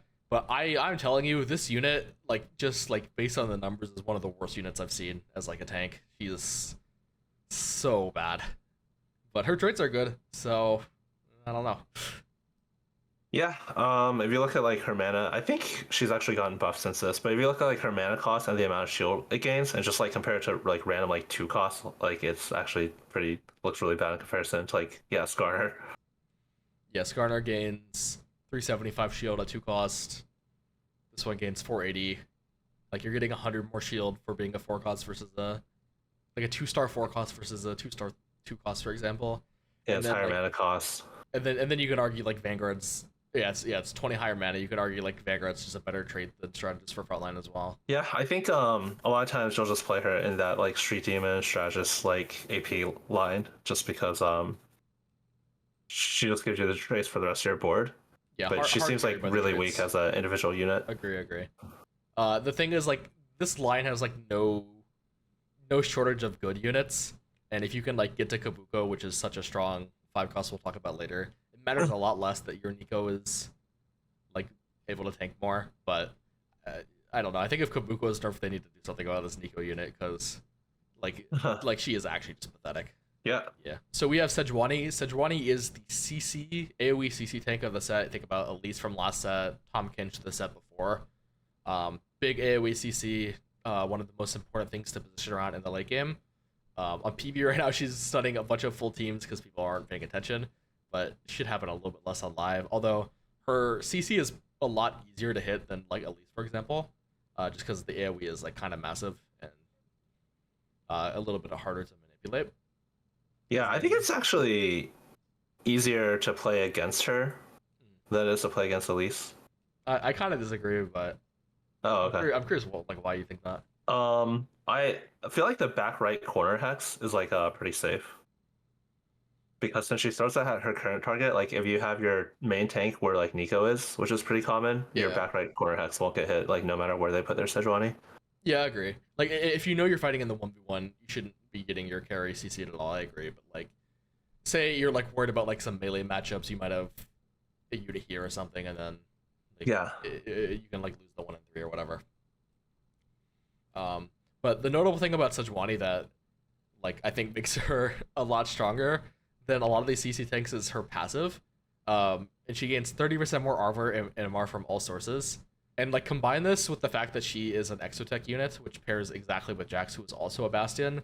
I found that like if you get an Exotech item on her, she can actually like with her passive and stuff, she can actually end up casting multiple times pretty reliably, which really isn't the case for most of these 4-cost CC tanks. Like you would be like like with most of the 4-cost CC tanks, you would like put a vow on them and like hope they cast once maybe, but Yeah. 3 items on this unit can reliably get 2 cast off, and then sometimes 3 if you have like gunblades and stuff in the back line.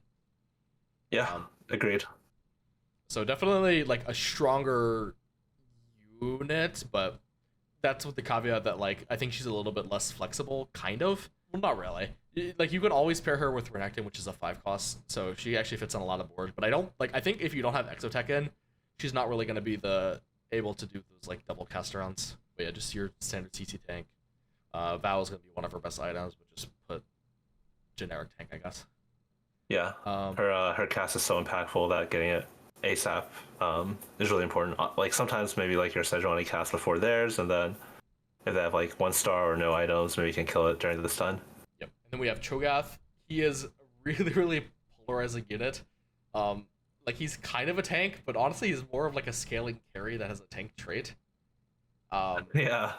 Like what a spell does, he does a bit of damage in a cone, which is like whatever, scales up AP and HP, which is, but the most important thing is like he gains max health on every single cast. He'll also like gain bigger and like or grow bigger and increase the size of the blast, so he'll, like at the end of the fight he'll just have a bunch of extra HP and like basically AoE the whole board down.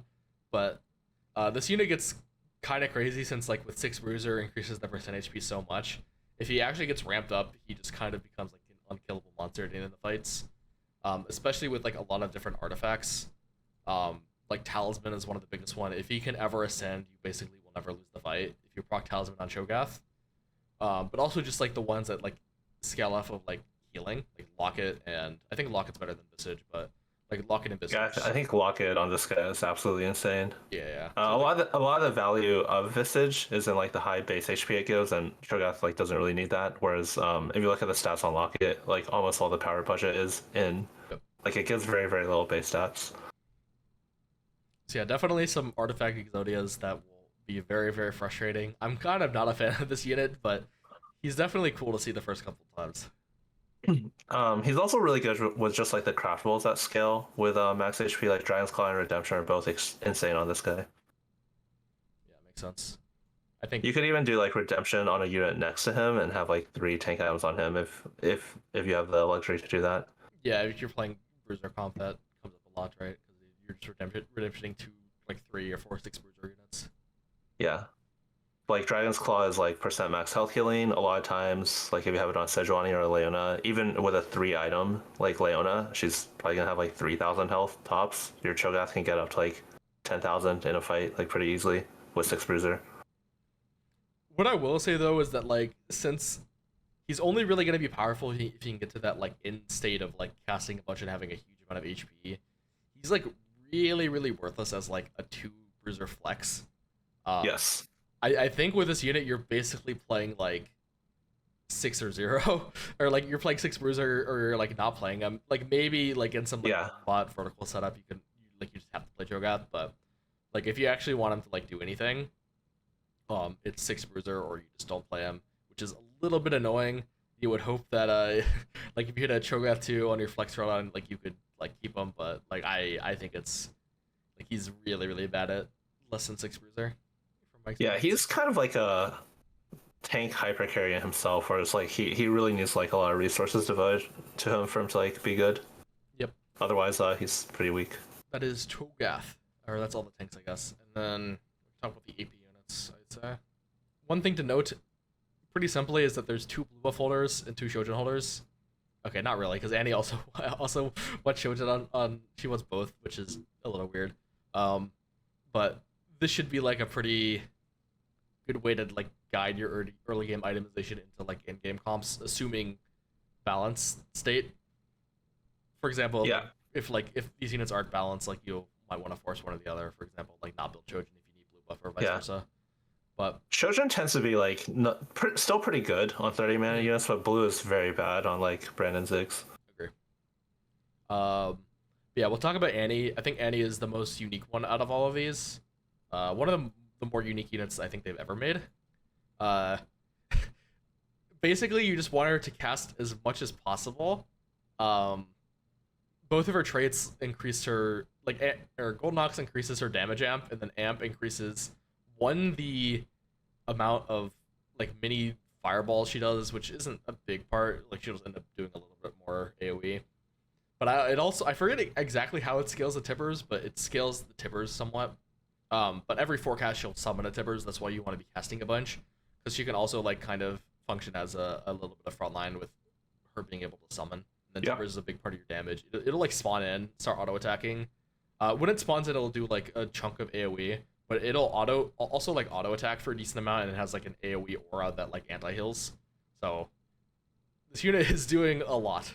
But all you really have to know is that you just want her to cast as much as possible, and she's currently right now like the backbone of like the AP legendary board. Getting to that 4th cast like before your frontline falls, so your chippers can like tank for your backliners is like so super important.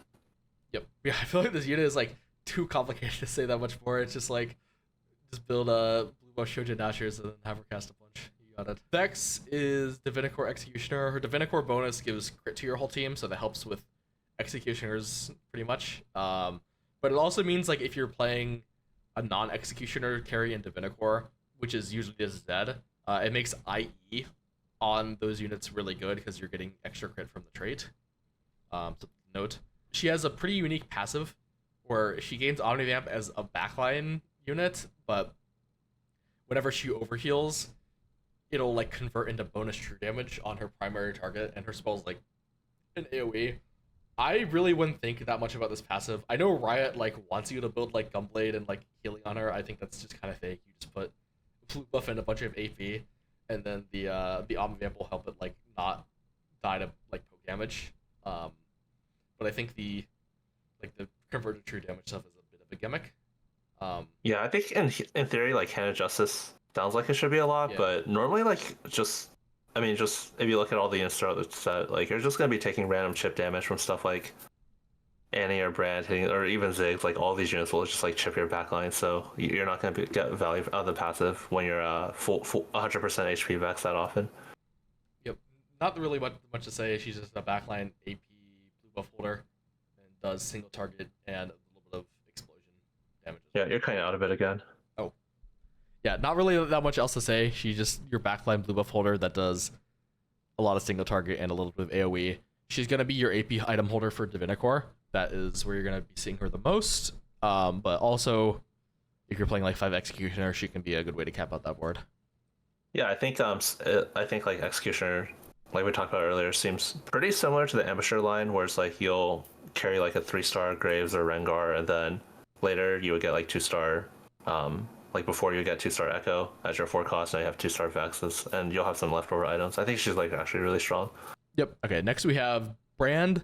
I think they're like different units, but I kind of like to equivalent this to Zoe from last set.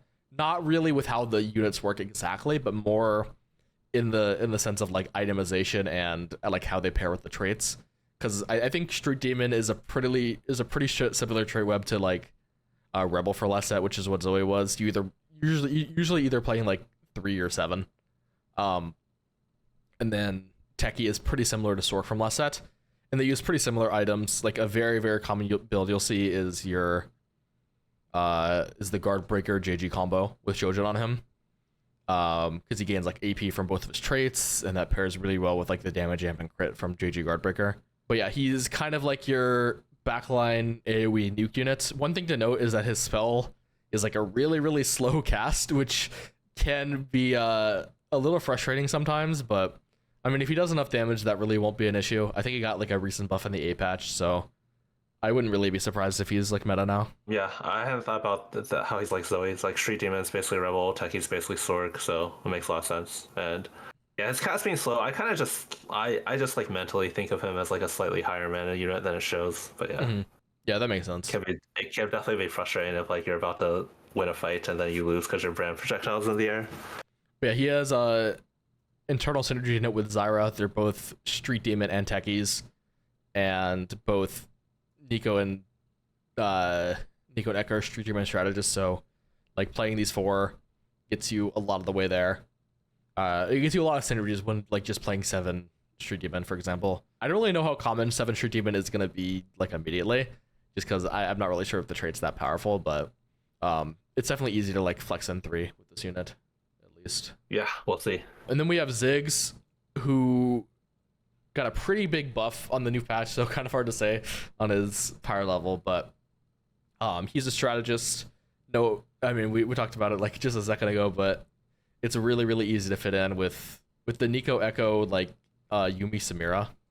Ziggs is a very, very common add-on in that in this core, because like two of these strategists give all traits to each other, and then Ziggs can be your 4-cost carry, and then it also lets you fit another good 5-cost in it as well. Kabuko. This is a very, very common in-game cap board.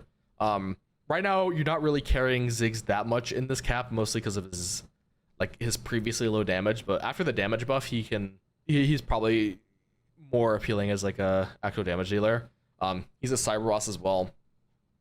I forget what what his bonus is, because honestly, I've just been cyber bossing Kabuko whenever I played him. Yeah, I think it makes the bomb bigger, but I think Okay. cyber boss is pretty important if you're trying to carry him. Yeah, it's like a primary.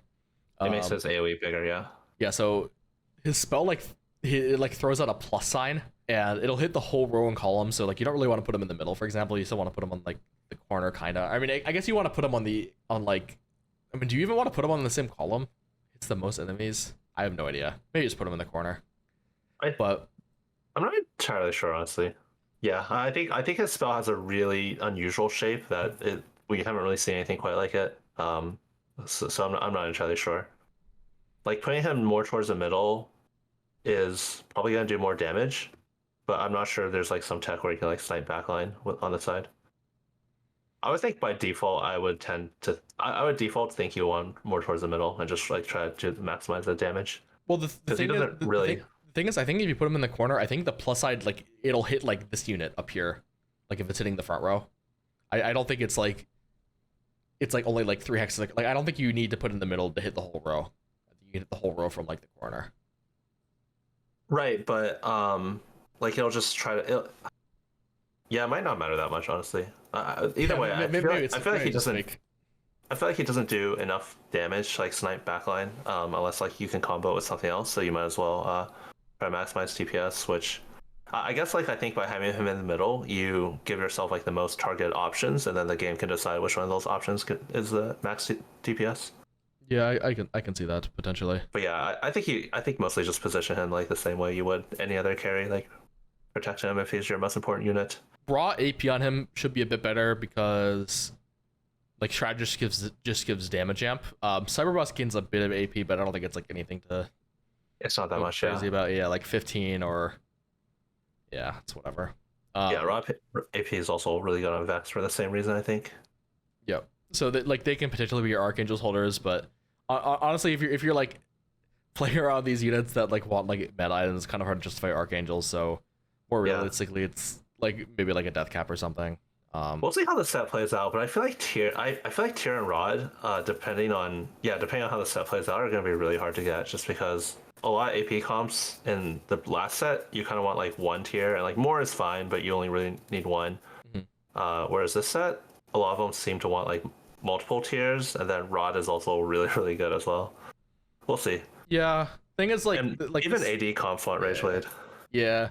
The thing though is like I feel like a lot of these encounters and hacks like it would just be a bunch of components, so it's like I haven't really found it that hard to get like these crazy items. Like for example, I've hit this Annie-Bis, which seems like something that shouldn't happen that often. I've like basically hit it every single time I've wanted to play Annie.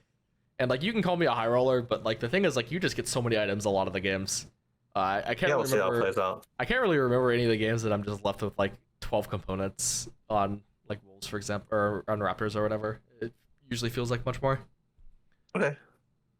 But if you're not like cyber bossing Ziggs, he can be like a really good like Morello shiv holder. That's usually what I've been doing on the PvE because he's just been weak as a damage dealer.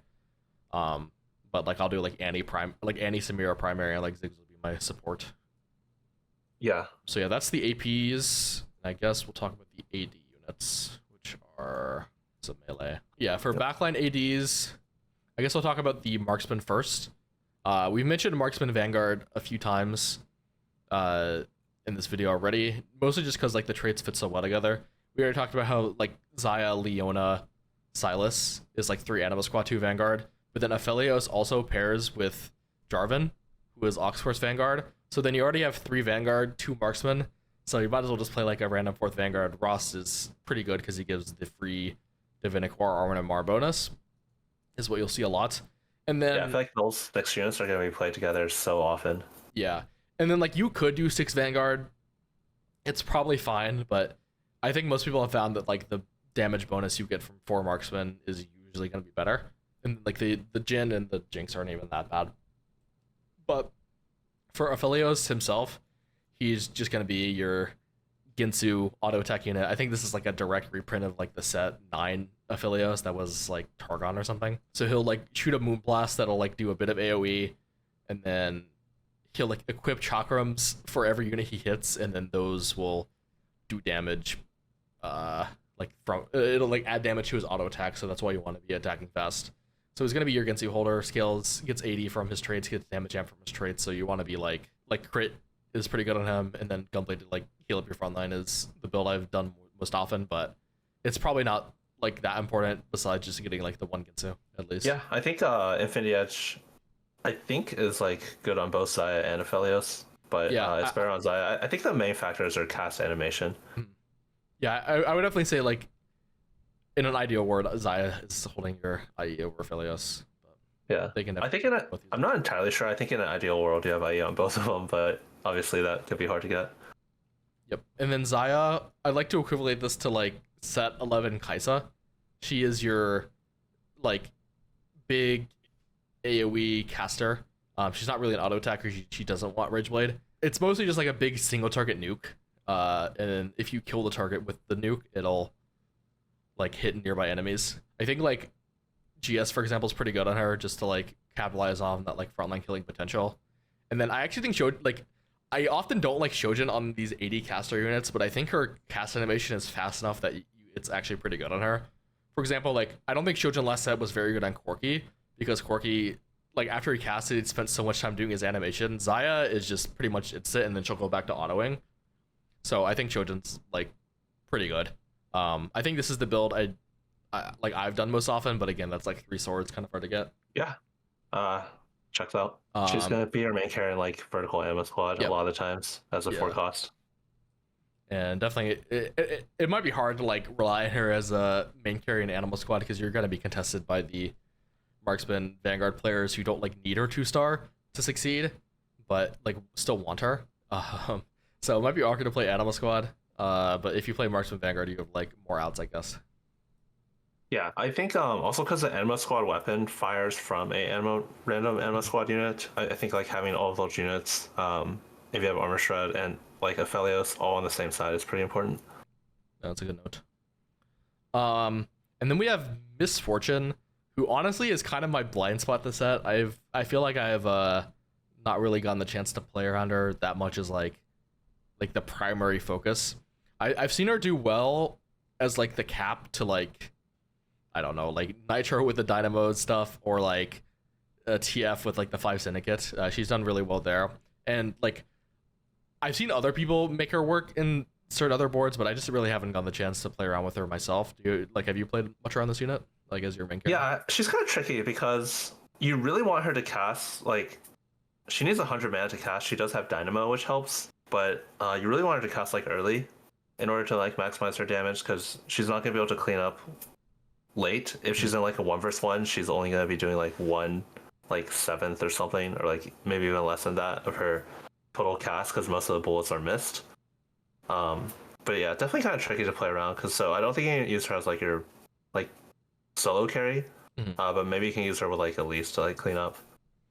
Syndicate's gonna be really important because she fires 8 waves, Kingpin's 4 more waves, so that's just straight up 50% more damage, scales with everything. And bullets pierce actually, so it's actually even more than that. Yeah, so syndicate bonus is crazy on her. You definitely need it. Yeah, if you're playing her primary. Yeah, if you're putting 3 items on this unit, you should definitely invest in Syndicate, which is usually just going to be Brahmin Darius. Yeah, I think this like low-key might be the sleeper good unit because like nothing about her got like nerfed, I'd say, and a lot of other comps got nerfed on this 8 patch. So I think if people can figure out like an optimized like level 8 board, she can be very good. And she also has like pretty high cap because she's a dynamo with Aurora, we'll talk about later, which is a pretty good unit to cap your board around. But I don't know, just for items, I think probably something like this is what I go for, like maybe like a Guard Breaker or GS instead of Last Whisper. Last Whisper is never going to be bad.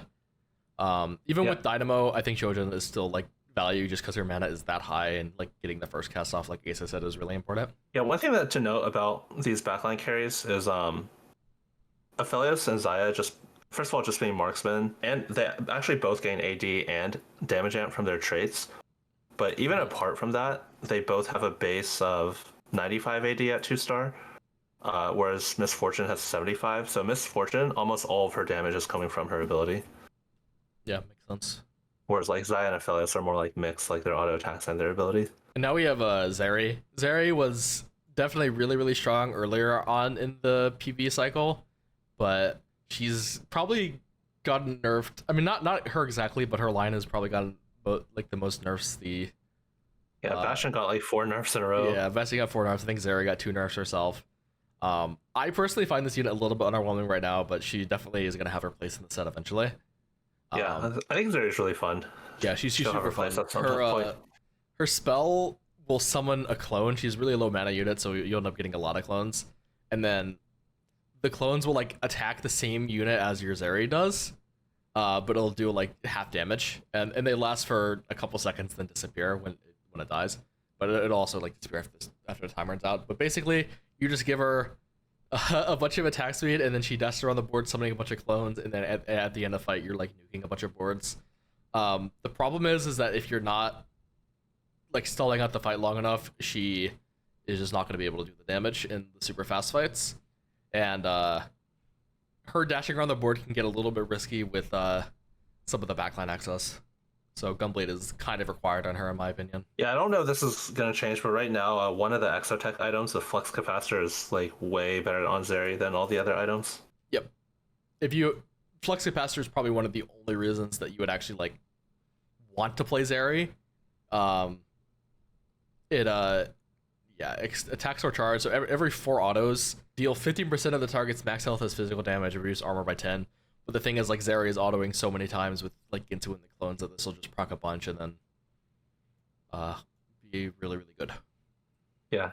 Everyone has different Exotech items in the game. You can check what yours is at the start in your team planner. Just put like a Jackson there. But yeah, it's like last set Academy, everyone had the same one, and in this set, everyone has like different Exotech items. Yep. So like maybe we see it. I went like just hard force Zeri because you have that item, but you can definitely be like slightly lean into it a little bit more. Yeah, in my opinion though, like in order to play, you need the Ginsu Gunblade at least, and like in my opinion, a good Exotech item as well. But definitely a bit more niche. Yeah, the tank Exotech items are probably gonna be like pretty solid for Sejuani because none of the other damage ones are like amazing for Zeri. Yeah, and then they're like okay, and then you would just go double Ginsu instead. Yeah. Now we have Zed, the sole melee 4 costs. But he's not bad though. Actually, I don't really know if I can say that. He got a 5 AD nerf on the 8 patch, and historically really big, 55 to 5. It's a 10% nerf on base AD is extremely big. Yeah, I kind of have a hunch though that he's gonna survive this one, at least just because that's how much I think highly of the Divinicore Zed comp. But Divinicore is really good with Zed because he's a Slayer, and then he kind of ends up being like like a low-key a 1v9 melee carry, and then just all Yeah. the Divinicore stats on the melee carries are just super good. You get extra HP, armor, attack speed on him. And if you get an emblem, you get Omnivamp, which is really, really nice. But what the unit himself does is he'll throw a shuriken at the farthest unmarked enemy, and then he'll like teleport to that mark. So he has a lot of inherent backline access. He'll like auto attack them for a little bit and then dash away. But when he dashes like away, he'll like do like an AOE like whirlwind effect kinda. But yeah, basically what he does is he like dashes the backline, like auto attacks them, AOEs them, dashes the front line, AOEs them again, and then that'll kill a lot of the backline units in the game, especially if they don't like have a way to like heal or resist him or something. So he has a lot of similarities to Set 10 KD8 Akali. Yeah. There's like some differences, but he becomes untargetable every single cast, so it's like pretty impactful part of his ability. I think a lot of people build Edge of Night on him right now, but I don't actually think that's like the best way to build him, in my opinion. At least with the Divinicore Yeah, I think line. it's pretty bad. I think with the Slayer line, it like maybe you can consider it, but like if you're playing the Divinicore line, I think IE becomes super important because Vex gives the crit as her Divinicore bonus, and then I don't really know the next like true best next two items, but a lot of people like in like China force this exact build. I've seen this in like the Chinese in-houses a lot. Yeah. It also just has really good stats right now on the PB if you check it. Just the double healing, and then the Hodge is a little bit of IE crit synergy. The BT is like kind of like your Edge of Night. It saves them from like the big burst stuff like Xayah, for example. Xayah can kind of one-shot Zeb without Edge of Night, but like the BT shield kind of prevents that. And then you can heal back up. And with IE and the Divinicore bonus, you kind of have enough damage. Maybe not after the -5 AD, but I still think he can do well. A big part of that line, though, we'll talk about it later with Garen, but Yeah. Just know that like individual carries can kind of get a fourth item slot this set with Garen. So a unit like Zed, and maybe this is why they didn't print that many melees, because like Garen is kind of an insane buff to melee carries this set. Yeah, I guess we're almost at 5 costs, but just in Divinicore, that is one of the only units that can use all the stats. Otherwise, you're kind of wasting like the HP and armor and Amara on backliners. And just reiterate what Dishsoap already said. Edge of Night, I think it's not very good. I think in most fights with Zed, especially if you're investing into him, he's going to be casting like easily like 5 or more times. So like he's Edge of Night on every single cast. So like just getting one more is not very valuable. Yeah, his spell will much rather just have some healing. His spell will drop aggro. So yeah, that's the 4 costs: 4 tanks, 4 APs, 4 AD backliners, and then 1 melee. Yeah, it's kind of interesting. This set doesn't have like any Sterix users, I feel like. Yeah, and I mean, there's like Renekton, I guess, but yeah, that's what I was thinking too. Yeah, that I didn't really notice that. Yeah, I mean, I guess I just haven't really been building Sterix either. Kind of interesting, I guess. Not really. I think the item was just bad. But the thing is, I don't think Sword has any problem being an item in the set, though. So it's not that big a deal. All right, I think it's probably best to talk about Garen first, since we were already talking about him earlier. He has one trait. He's kind of a threat unit. Threats were just units that like provided value just based off the unit, not really providing to any kind of trait web. I mean, he basically doesn't have a trait. Yeah, he doesn't have a trait. So what God of the Net does is after 2 player combats, you open an armory of trait mods that are kind of like an emblem, where it'll transform the unit you put the mod on into a unit of that. Like it'll give the trait to the unit. The best way to explain this is just with an example. Say you have 2 Oxforce. I have like a Xayah. Yeah. You have 2 Oxforce, and then Garen can give you an Oxforce mod. It'll show up in an armory, and then if you get an Oxforce mod, Xayah will become an Oxforce, gaining the damage amp, but it won't give you 3 Oxforce, or sorry, it won't give you 3 Golden Ox. You'll stay at 2 Golden Ox. But it also doesn't use an item slot, so it can kind of be a way to get like a quote-unquote 4th item on your units, which is really, really powerful for just individual carries. It's just super powerful in general. Garen should be on basically every single board if you get him early enough, if you're not like 1 life or something. He's just such an increased power level, because he gives you basically an entire trait breakpoint by only playing one unit, and he's actually a pretty good unit. Like for example, he probably gives around the same amount of damage to like Aesah with Gold Nox as the increase from like 2 to 4 marksmen, but you don't have to play the 2 other marksman units. You could just play the Garen to get the damage bonus. But like he's just so good. Yeah, he has a scaling unit. He doesn't give you his max effect. Well, he doesn't give you like the trait until 2 fights later. So it can be might make like tempoing and having like high HP a little better this set. Also like the hacked eggs. And then you don't get to farm like infinite mods. After you pick one, the next one will require 1 additional round. The most I've seen like ever is like 4, but I think you can pretty realistically get like 2 or 3, which will be a big deal. I think the strongest interaction I've seen currently is giving like, or like the most consistent strong interaction is like giving Zed Divinicore, because the Divinicore units gain double. Yeah, they gain double all the stats. And then if you're playing like all of them, it just gets crazy. Because like Divinicore's Fat is a good thing you can put on Zed, like it's a good item. But if you get the mod for him, you can just drop the emblem completely, get a whole like 3rd other item, which basically is like a 4th item, and then you can like Divinicore emblem the Garen. It's one of the like craziest caps in the game right now. Yeah, some other strong ones I've seen are if you're playing like a vertical strategist board and then you have like Samira, you can give strategist to your Samira, which will maybe give her just like 30% damage amp potentially. Yeah. Because the strategists themselves gain triple. Another strong one I've seen is like 6 Bruiser Fiddle. You can give your Fiddle 6 Bruiser. Yeah, and that's like ends up being like more than 1,000 HP or something. Yeah. Basically, if you see a Garen and you're not like 1 life, just play the Garen. He's gonna be able to cap at your board super high. Just as a unit himself, nothing really to write home about. He gains like a really big shield, but it doesn't last that long. So you definitely want to make sure like he's taking a bit of damage, or else you're just gonna waste the really big shield. And he does like a little bit of melee damage. I don't think he's ever really gonna be that good as like a carry or anything. Like you can put like leftover items on him, or like a TG or something, or like emblems, but yeah, you're still just gonna want to play him on like every single board.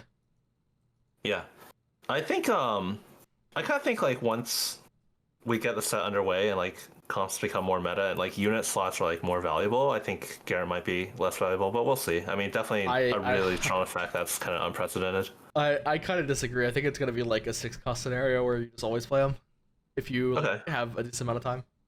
I see. Yeah, we'll see. I think Garen with like 2 mods is equivalent power level to like 6 costs. Yeah, 2 mods is like a whole stage though, but yeah. I mean, definitely just really strong. Even for 1 sure. mod sometimes low key. Yeah, for sure. I mean, I think Garen's really strong. I think he might be less strong than he is on PvE, where like you can afford the scaling a lot too. Yeah, that is a fair comment. Zach is really similar as well, scaling. Maybe we should talk about him next. Yeah, Zach is another like threat unit. He doesn't have any traits. He just has virus effect.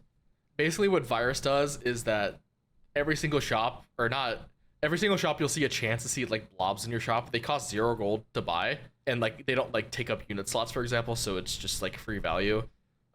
It's like technically always correct to roll with Zach in on your board, even if you're not playing Zach, in order to be able to like pivot to it later, for example. Sometimes it's like you don't do that for like APM reasons if you know you're not playing Zach, but like it's like technically correct.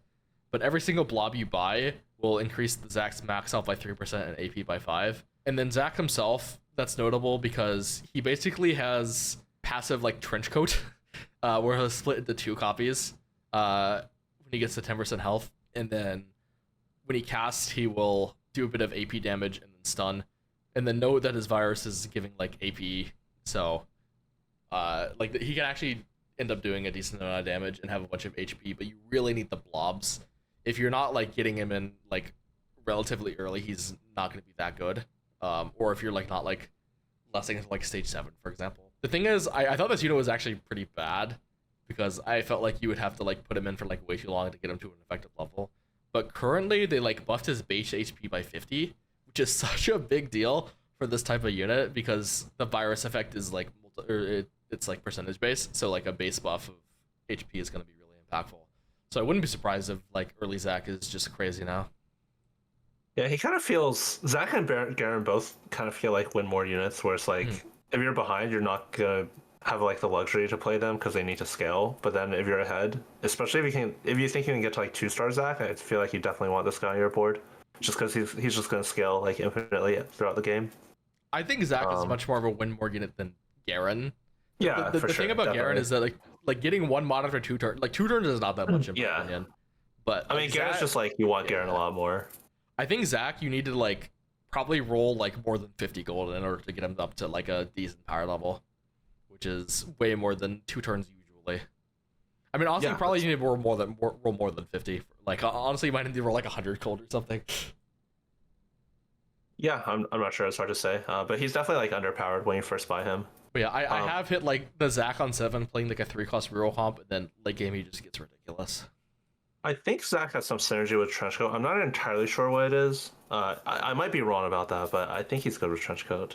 I don't know exactly how it works. I'd be surprised because I don't know if you look at the trenchcoat stats, they are pretty up. Oh, they're pretty bad? Yeah, Okay. yeah. No, I haven't. But I don't know, remains to be seen. I'm not gonna act like I know everything about that. Yeah. Yeah, he's just a tank. Val is always really, really good with trenchcoat. Probably really good on Zac because he has like a CC spell as well. So like Val is probably his best item. Probably just want to give him like Val and Warmogs, like his like true best. But honestly, you're probably just gonna throw over like just leftover tank items. Honestly. Yeah, Val's really good because once he splits, then like those two clones like oftentimes aren't going to be able to cast unless they're like pretty strong. Yep. But Val like helps a lot with that, just like getting the clones to cast. Makes sense. And then we have Aurora. She is kind of similar to like I remember like Thresh in the past did this where like you would like throw units from your bench onto your board. Yeah, Aurora like does Star that Guardian as, Syndra. yeah, Syndra as well, yeah. Aurora does that as well, but she will only throw in one unit. So she's not gonna like throw in your whole bench, for example. I think that was like kind of ridiculous. Yeah. But throwing like she'll throw in one unit, but she'll give the unit a lot of attack speed. And then when she does this, she'll like hide on your bench, so she'll end up being like super safe. So I think like something on Archangel makes sense for her because like she'll be alive like basically the entire fight. And she's just like your generic AP carry. She's gonna be your cap for like Dynamo and Anima Squad. I've found her a little bit harder to play in like flex boards if you don't have Dynamo and Anima Squad, because usually I find myself wanting to play like the other 5 class a little bit more. But if you are playing around her traits, like she is a fantastic add-in and a pretty good way to cap the board. I think the best thing to throw in besides just like any random 2-star 5 class is usually going to be Urgot, because I mean I guess we can talk about Urgot right now. Urgot, yeah, whenever he casts the first time, like basically he has a cast that gives him a bunch of attack speed, but the important thing is that like whenever he hits something that's below 15% health, he'll execute them, and then he'll like pull them in, and he has a chance to like farm loot. But Aurora basically gives you the Urgot like execute potential without actually having to run an Urgot on your board. And it's like kind of hard to fit in Urgot traits a lot of the time, so that's like a pretty good interaction, and giving the Urgot attack speed is really good. Yeah, the unit you pull in, I haven't tested with everything, but I know for most things at least, you won't have the traits. Like even if you're running no executioners and you pull in an Urgot, the Urgot you pull in is not going to have executioner. One thing that's really interesting about Aurora is her scaling. I don't think I've ever seen anything like this in 14 sets of TFT, but like the 2-star is more than double the power of the 1-star in terms of like the attack speed and the AP. Yeah, I guess I think like a lot of the value is in pulling the unit, which it is, but it's really I think it's pretty strange. It seems like if you can somehow like get to 2-star Aurora, it's like way more valuable relative to other like 1-star 2-star differences. Yep. But I'm not really playing around with that much on flex board. It's mostly just like Anima Squad or like MF or like whatever Dynamo board, like General or something. Yeah, I think she's like a really good cap if you're playing around like Anima Squad or something like that. One thing that's like kind of interesting, I haven't personally played around this, or I've actually never even seen it. I just like someone actually like a TFT coaching student like theory crafted it. But if you can get your Aurora to cast quickly, the buff she gives is actually better than like any trait. So like hypothetically, you could have your 3-item carry on your bench and have them thrown in. Yeah, but I've never seen this before. I don't know, but you would definitely need mana items on Aurora for sure because obviously that's offset by them not being in the fight at the start. I haven't really seen anything more powerful than just throwing in like Urgot, but Yeah. I think there's definitely potential there.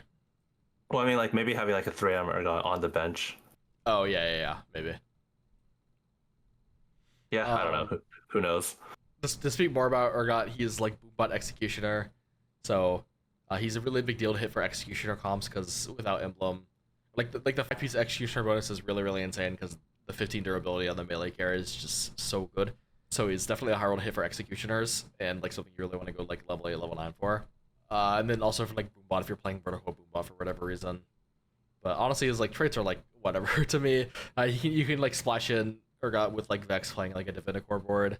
Notably, I believe right now he's like bugged with Ginsu. I forgot exactly what it was, but basically don't build Ginsu on Urgot right now. I think I don't exactly know how it works, but it basically just makes Ginsu not a good item on him. Yeah, Urgot's traits are kind of weird, where it's like you really want to hit him in like in the lines that play those traits, but if you're kind of like splashing him, you can't really fit either of these traits in, which also like makes him a great target for Aurora because again like they're not benefiting from traits, like you're just getting that execute. So he has a lot of utility, even at like 1 star, no items. It's gonna have like pretty good utility. This is definitely like in the realm of high rolling, but I think I found like a lot of success like seeing him like early on at my level 8 roll down and like seeing the early Urgot like kind of lets me stop rolling if I have a good enough front line. Because he can probably he can be like comparable to like all the 4 costs, but since you're like not rolling, you can like go kind of like just go 9 for free off of them. I've done that a couple times. Oh yeah, I definitely agree. Urgot, I think historically has been not very good with attack speed, but this Urgot is like an attack speed, like just backline, just like a standard backline attack speed carry, which I think is kind of weird for Urgot, but yeah, I completely agree. We hit one early, just at 1 star. That's going to be not as good as like a 2-star 4 cost, but he also actually farms loot, so he can help you get to like level 9 and then cap out. Yeah, the main issue with that is just gonna be that he's the attack speed backliner, but like the Gensu bug is like really a big deal with him because like I think they want you to put Gensu on this unit, but like yeah, it's like his like giga worst item. Okay, hopefully that'll get fixed. So yeah, that's Urgot. I guess we have Kabuko next. I think Kabuko, outside of like a super stack Zac, is like the strongest 5 cost. I mean, obviously, like, I think I think Garen's the strongest because of the mods, but I think like as like a unit in itself, I think Kabuko, if you make him the cyber boss, is the strongest 5 costs, and that's for a few reasons. First of all, like he has a passive attack to bonus magic damage, kind of fake. Like he's not auto attacking that much. Yeah, that is super fake. Don't get baited by that. Yeah. The big thing is that at 35% health, he gains a massive shield based on his health, decaying over 8 seconds. But he's usually gonna take damage, so like it's a pretty slow decay. I don't think you actually lose that much value out of this. You gain attack speed, which is whatever. But you gain 100 mana, which is like half of his spell, so he can like super easily cast again. And the shield is massive, so he's like super tanky, and he has like real potential to cast twice with Cyber Boss active. And then what his spell does is that he'll gain a bunch of durability for a couple seconds, and then he'll knock up all enemies within 1 hex if you don't have Cyber Boss, but he'll knock up all enemies within 2 hexes if he is the Cyber Boss, which is a big deal. It'll do a decent amount of flat damage. And then also like a percentage of the target's max health as magic damage all enemies hit, which is like the set from like set like 4. What he did, like he so if like you can target if you can target their main tank, he can do like a ton of AoE damage. So like I feel like this unit is just crazy. He gains like a massive shield, stuns the whole team, casts twice. Basically always gets his cast off because of durability, and then does like almost like 8 to 9k damage a fight as well, like if you're hitting the right unit. Like this unit is fucking cracked. Like he's like kind of holding up the like I think he's the star of the like AP Fast 9 stuff with like the Samira, Zig, Strategist, Annie. Like I think he's like the most important unit in that comp. Yeah, especially because your other frontline units like Nico and Echo are like not very good, and then you can maybe play him with like Brand and Mordekaiser, or you could go in Bruiser with Gragas, or Yeah. you could just like not play Bruiser. I mean, Kabuka 1 is better than Nico 2. It's like it's not even particularly close as well. It's just like that's how good Kabuka is. Yeah. I don't know. Like his best item is probably like Crown Guard Vow or something. But usually he just ends up with leftover tank because tank items aren't that important to have Bis. Yeah. But really, really good unit. If you don't have Cyber Boss, he's not going to be that good, but it's not that hard to fit Cyber Boss in. Yeah, I mean, in that line, you have Strategist, so just fitting Ziggs is just like, he's just like a free. Both of his trades are kind of giving you decent value, even if you're not putting items on him. But even like, I don't even think it's that hard to play like Poppy Renekton, like say in like the 6 Bruiser line, for example. Yeah. I've done that a couple times. Yeah, I guess Renekton, probably good to talk about next. We talked about him earlier with his Overlord trait, where he can bite a unit to doesn't take away the unit's AD, but like you want to bite something with a lot of health or AD or both, and then he becomes like a Giga melee carry. What he actually does is he'll deal damage to enemies with 2 hexes, burn and wound them, so applies anti-heal or whatever, and then gains some flat max health. And then the first time he casts, he will enter frenzy mode. I mean, he'll just his auto attack a couple times. And then second cast, he will frenzy 3 times, I think. Basically, what happens is he'll just like auto a bunch, and yeah, he'll do damage. I think like unlike Kobuko, like Renekton's auto attacks are actually like very relevant. I think the main part of his power is still in his cast. His cast does a ton of damage with AD items, especially if you're biting something like good and getting AD from that also. But yeah, getting those auto attacks in on Renekton are still going to be good. Yeah, I think QSS is like true best on him. Like I think you just want healing QSS +1. Just because like there's a decent amount of frontline CC in the set, and you don't really want this type of unit to get CC'd, and attack speed's not that bad on him with how much he's autoing. Yeah, and he is like Rumble from last set. He does have some pretty reliable anti-heal. I think like he's almost always getting his first cast off. It's hitting a 2 hex AoE. And he's also a Bastion, so he gets if you can fit Bastion, and it's a decent amount of armor and MR for him. He's also like just a way that you can get a bunch of damage playing vertical Bastion, which used to be super relevant when Bastion was super strong, but you see a lot less of that now. But I don't know, if like vertical Bastion's ever relevant, it's going to be a really, really big deal of making that viable.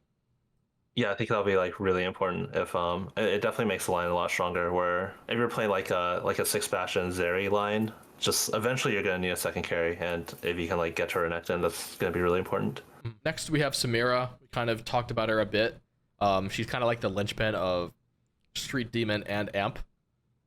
So either you're gonna play her in vertical Street Demon or in like the strategist Amp tree with like Kabuko we talked about earlier.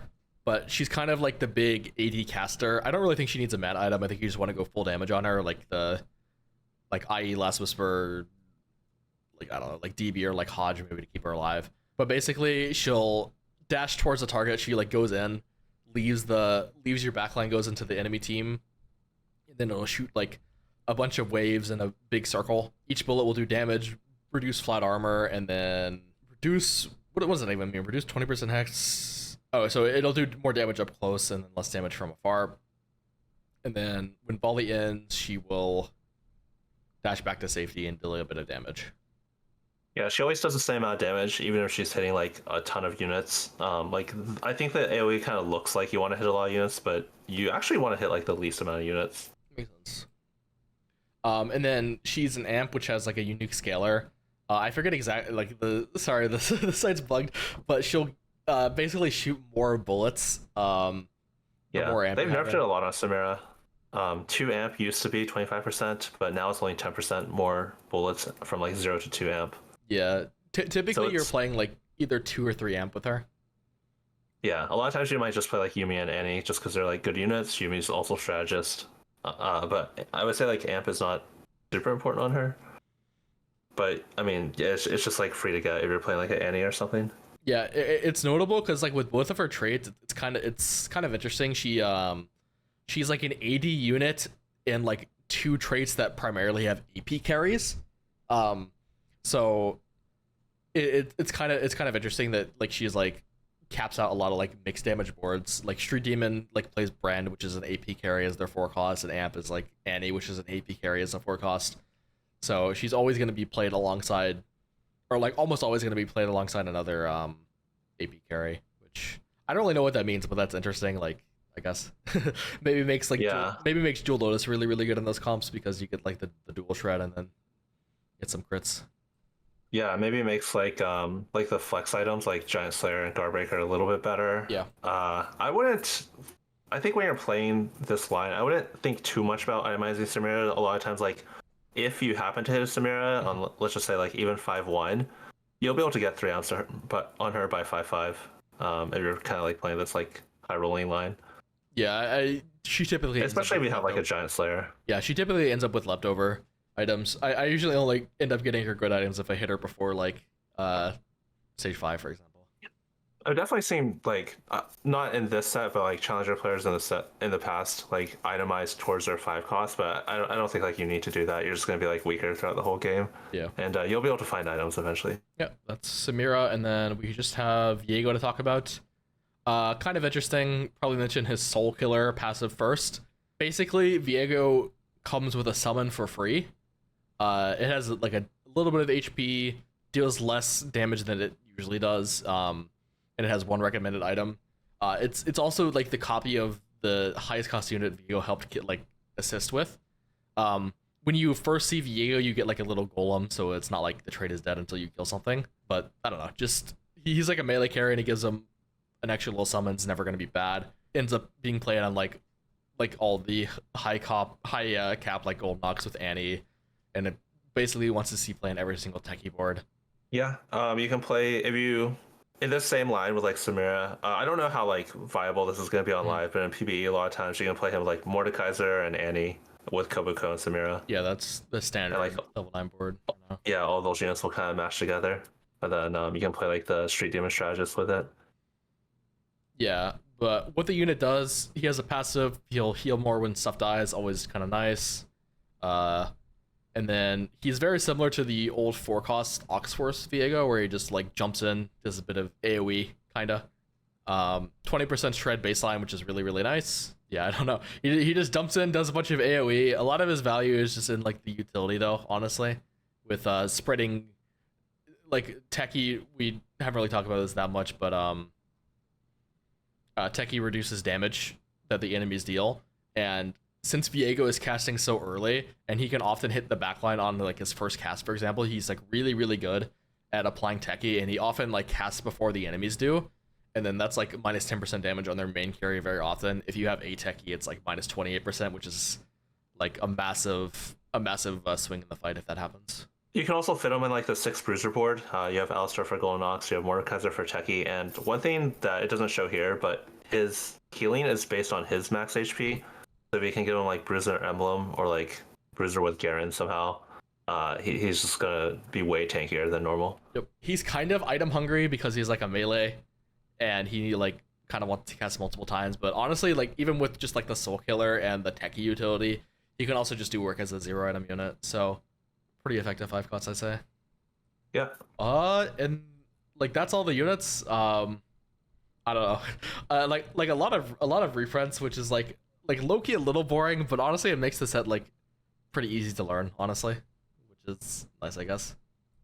Yeah. Did we talk about all the traits? I mean, we've gone over the traits like as talking about the units. Yeah, I think we've talked about all of them. Yeah, I don't really think there's much use to going over them again, but yeah. I was just making sure we didn't miss any, but yeah, I think we caught all of them. Yep. Hashtag ad, not really, but if you want to read over them at your own pace, go to tftacademy.com/learn/traits, or you can just go to holy, I've never even seen this page. That's sick. The info tab. Yeah, it looks really nice. What the heck? That's actually sick. Yep. And then the last thing we're gonna do here is I'm quickly gonna do an item tier list with Aesah because I need to do it for the new set. And I don't know, I don't really think item tier lists are like that valuable at like the top level, but it can give you like a good idea of like what you should like try to be slamming early game to like help you out in most game plans. But the thing about like items in this game is that there's always basically going to be a spot for even the worst item in the game, depending on what carry you play. Um, and then like it doesn't mean that you always build like an S tier item over like a C tier item. The game is actually pretty well balanced, no ad, but whatever. We'll just do the item tier list because people love tier lists. Yeah, I mean, I generally recommend like newer players, or like if you're not sure, I say newer players, but honestly, even like if you're not that confident, even like masters, never have more than like 3 components on your bench. Like occasionally it might be correct to do that, but I think like on average, I see people like greeting for bits like way too often. Yeah, like just having 3 AD items that are like good, like that do something on an AD carry is better than like waiting for like true bits until like stage 5 and losing like 30 HP or more because of it. So let's hop to this and All right, we'll go fast. yeah, finish this pretty quick. Okay. So we got Bloodthirster. I think it's a lot worse this set just due to the lack of more melee carries. There are a decent amount of 5-cost melees, but I feel like it's not really worth slamming healing in like the early game unless it's going to like help you win streak to get there. Because I feel like it's actually not that hard to like end up building healing like later on in the game, like after you already hit the 5 costs.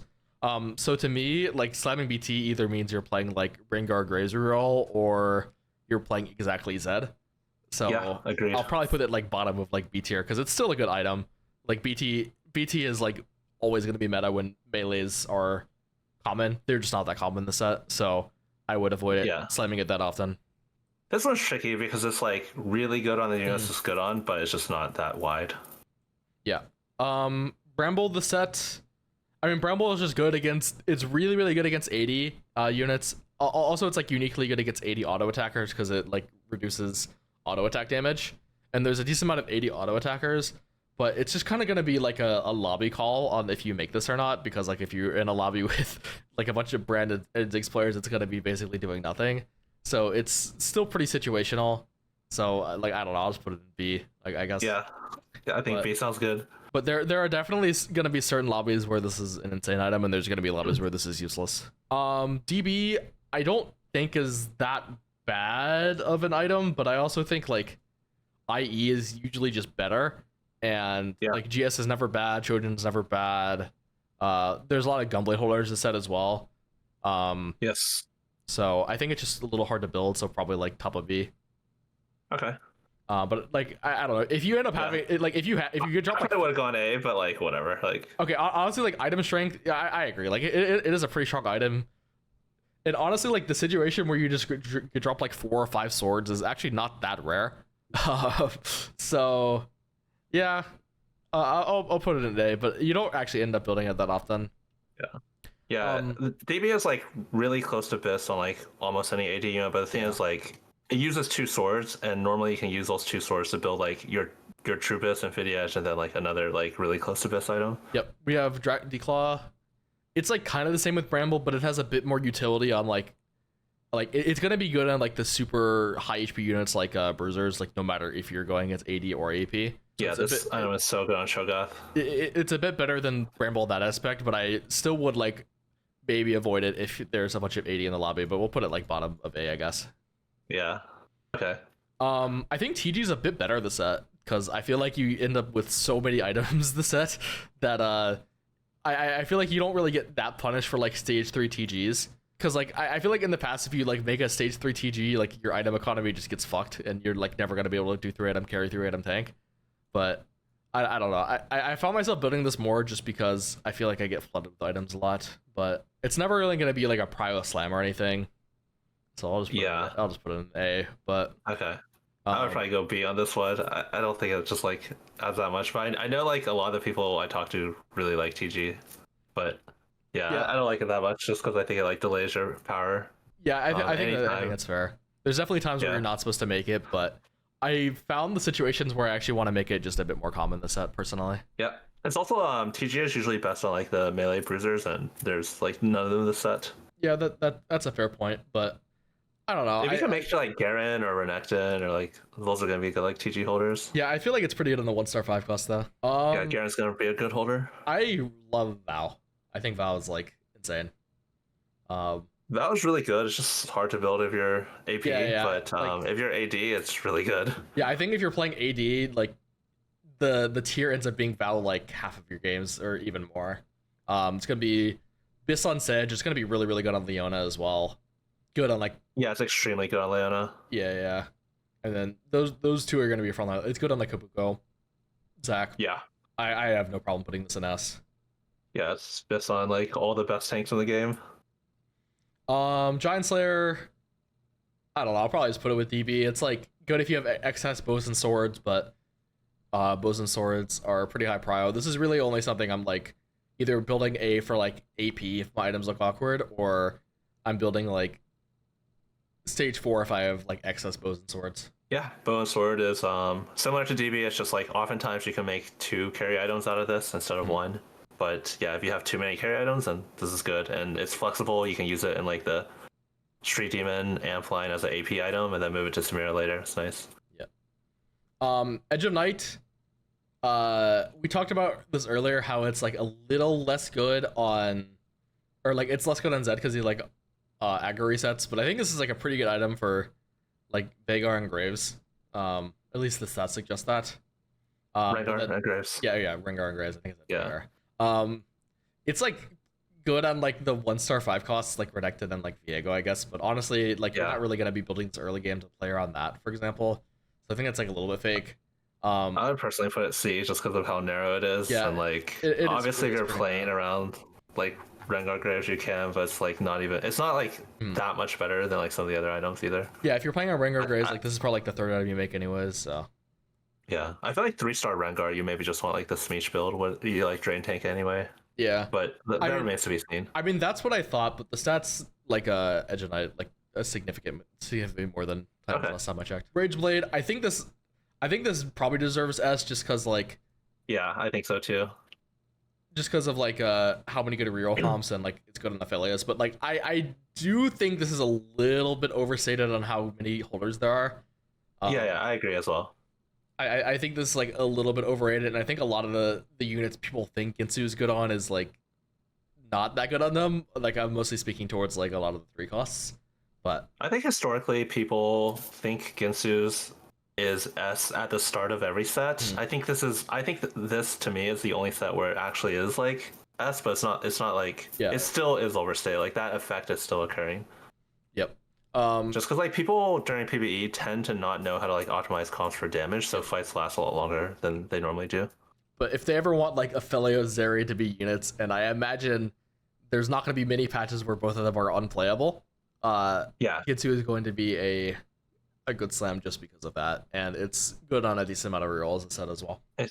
It's really really strong early game on every unit, and then just being able to, being good on 2 different forward costs is like, this is normally it's good on 1, so that's already huge.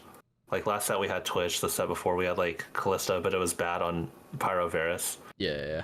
So now we have Hodge. I feel like Hodge is the same item as BT, or like you build in the same spots. So I'll just put it here. Gunblade I think is a bit better this set just because of, I mean it's really good for like when you're playing like Bastion, but I also think it's like pretty good in the Marksman Vanguard line as well. If you're playing for Marksman specifically. Use a sword, which is a bit awkward, but it only uses 1 sword. And if you get dropped like 2 rods, it can be hard to kill the second rod after you make like your Gensu, for example. So I think this is like personally deserving of an A tier. It's also like really, really good on like some of the reroll lines. I like it right there. Yeah. It's like really, it's like best in slot on like certain lines, but then it's also one thing to note with Gunblade is pretty bad until you have 3 items, because it just like scales your other items really well. Like it's gonna be pretty bad as like a first item. Yep. Next we have IE. In the past few sets, they've just been designing units that like just make IE. Yeah, I don't get it. Like kind of, I mean, not necessary. Like it's not like you need IE, but it's like it's so easy to build, and it's just so like effective throughout the game. It ends up being, like, I don't really know why it's designed this way, but it's just like the best AD item on like 10 different units every set. Yeah, so that's not really gonna change. Make IE, it's always gonna be good for like so many units, and you're gonna be very happy with it. The only units that really don't want it are like your executioners, and it's like not that good on Zeri, but like it's fine, and I feel like that's about it. Yeah.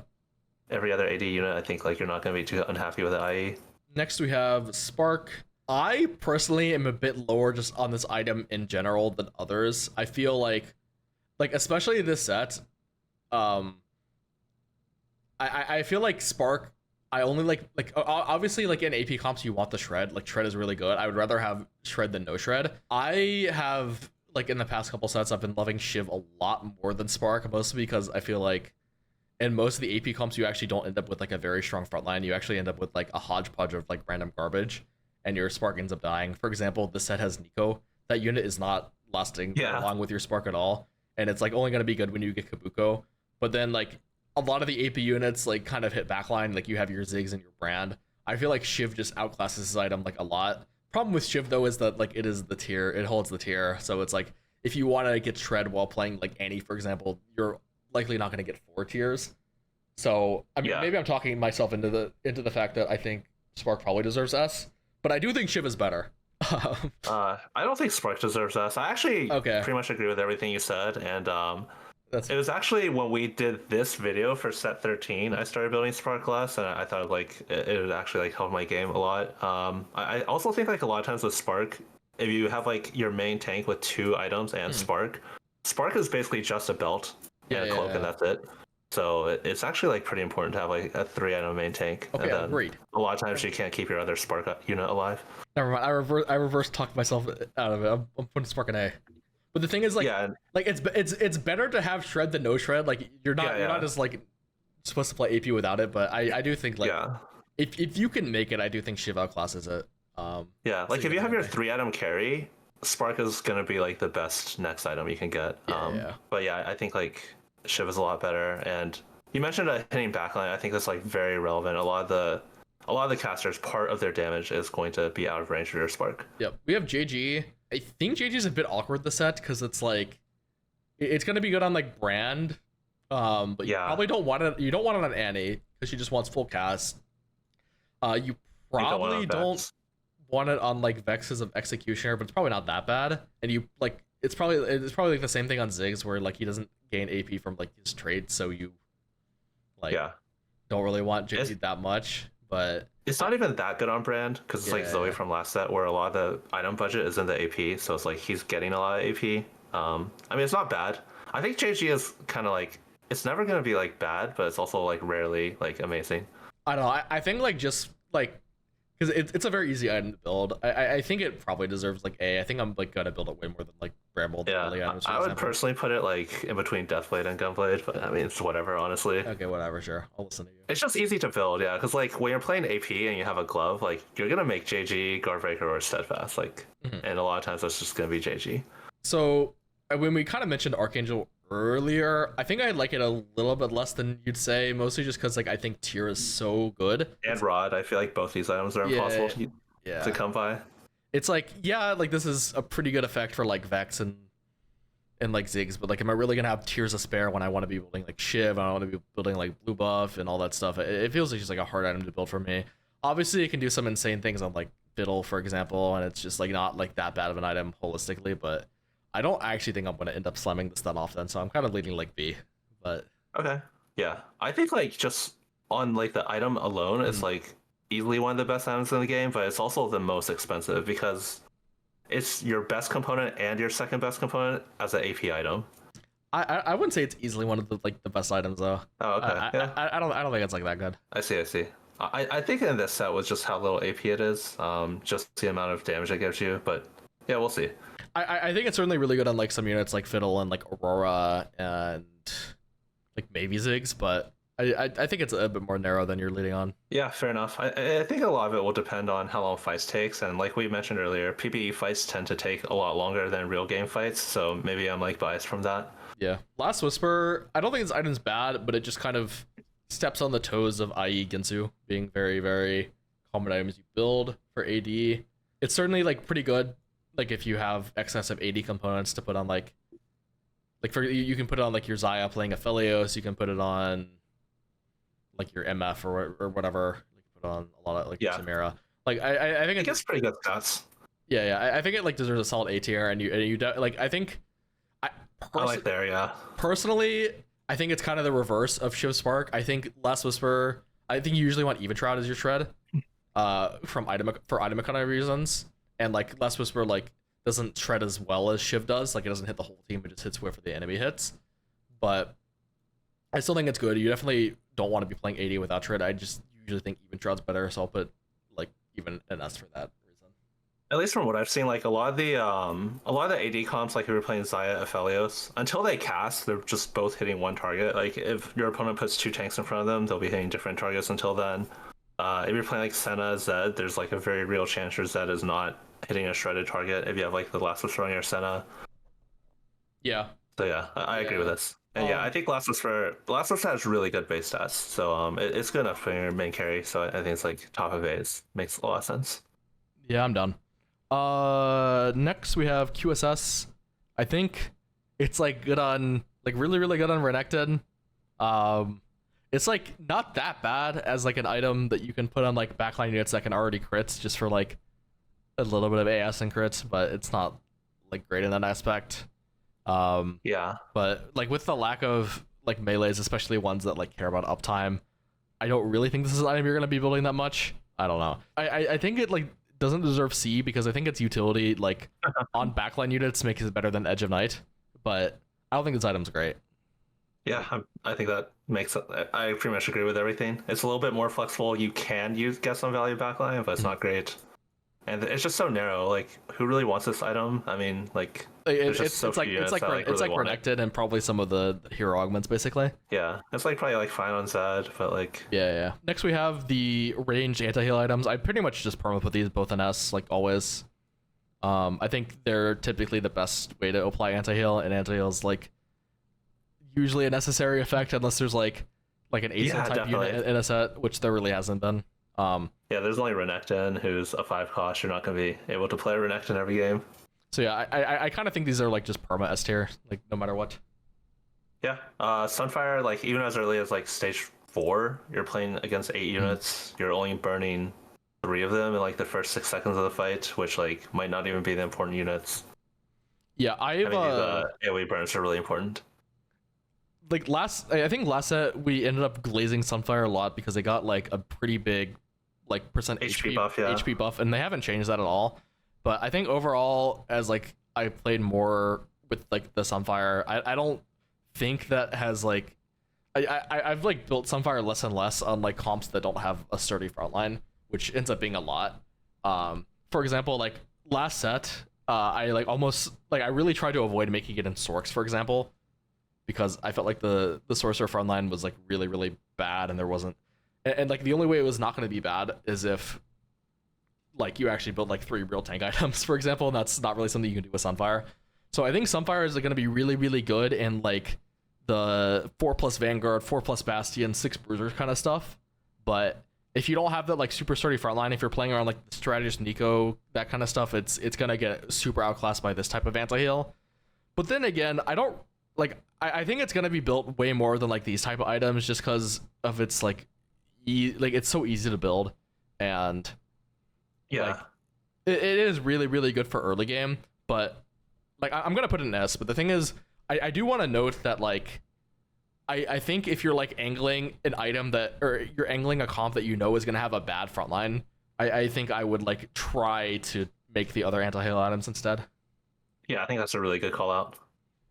I pretty much agree with everything you said. Okay. Then we got Guardbreaker. I like love this item for AP. I guess it's not that great on Annie, but like every other unit, I would be super happy. Like every other AP unit, I'd be super happy putting this on. It's like fine for AD. It's not like terrible, but given the fact that it gives no base AD, it gives like AP and attack speed. It's like, and then like most of the AD units like don't AOE as much. There's like MF, I guess. It's not terrible for AD, especially with like with like IE, but like I make this so often for AP. I feel like it's so good at AP, but I don't know if it like deserves S tier or anything. I think it like could be. Yeah, I think it's like close between S and A. I'm not really sure. I think it's also hard to tell until like you play the set more, like how often it procs, because historically Guardbreaker is close to like 100% uptime. Like you can just throw out all the shields that exist, but I think it's hard to know until you play a set, because a lot of the tanks in this set have some healing instead of shielding for themselves. Yeah, I could imagine it might be hard to proc against like a Bastion comp. I don't think any of them have like shields except for like maybe some of like the Sejuani Exotech items.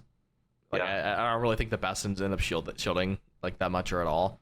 But like every Garen you play against is gonna be a shield. Every Kabuko, like Mordekaiser and the Six Bruiser comp shields, Nico Yeah. shields, and then all of the Vanguard shield obviously.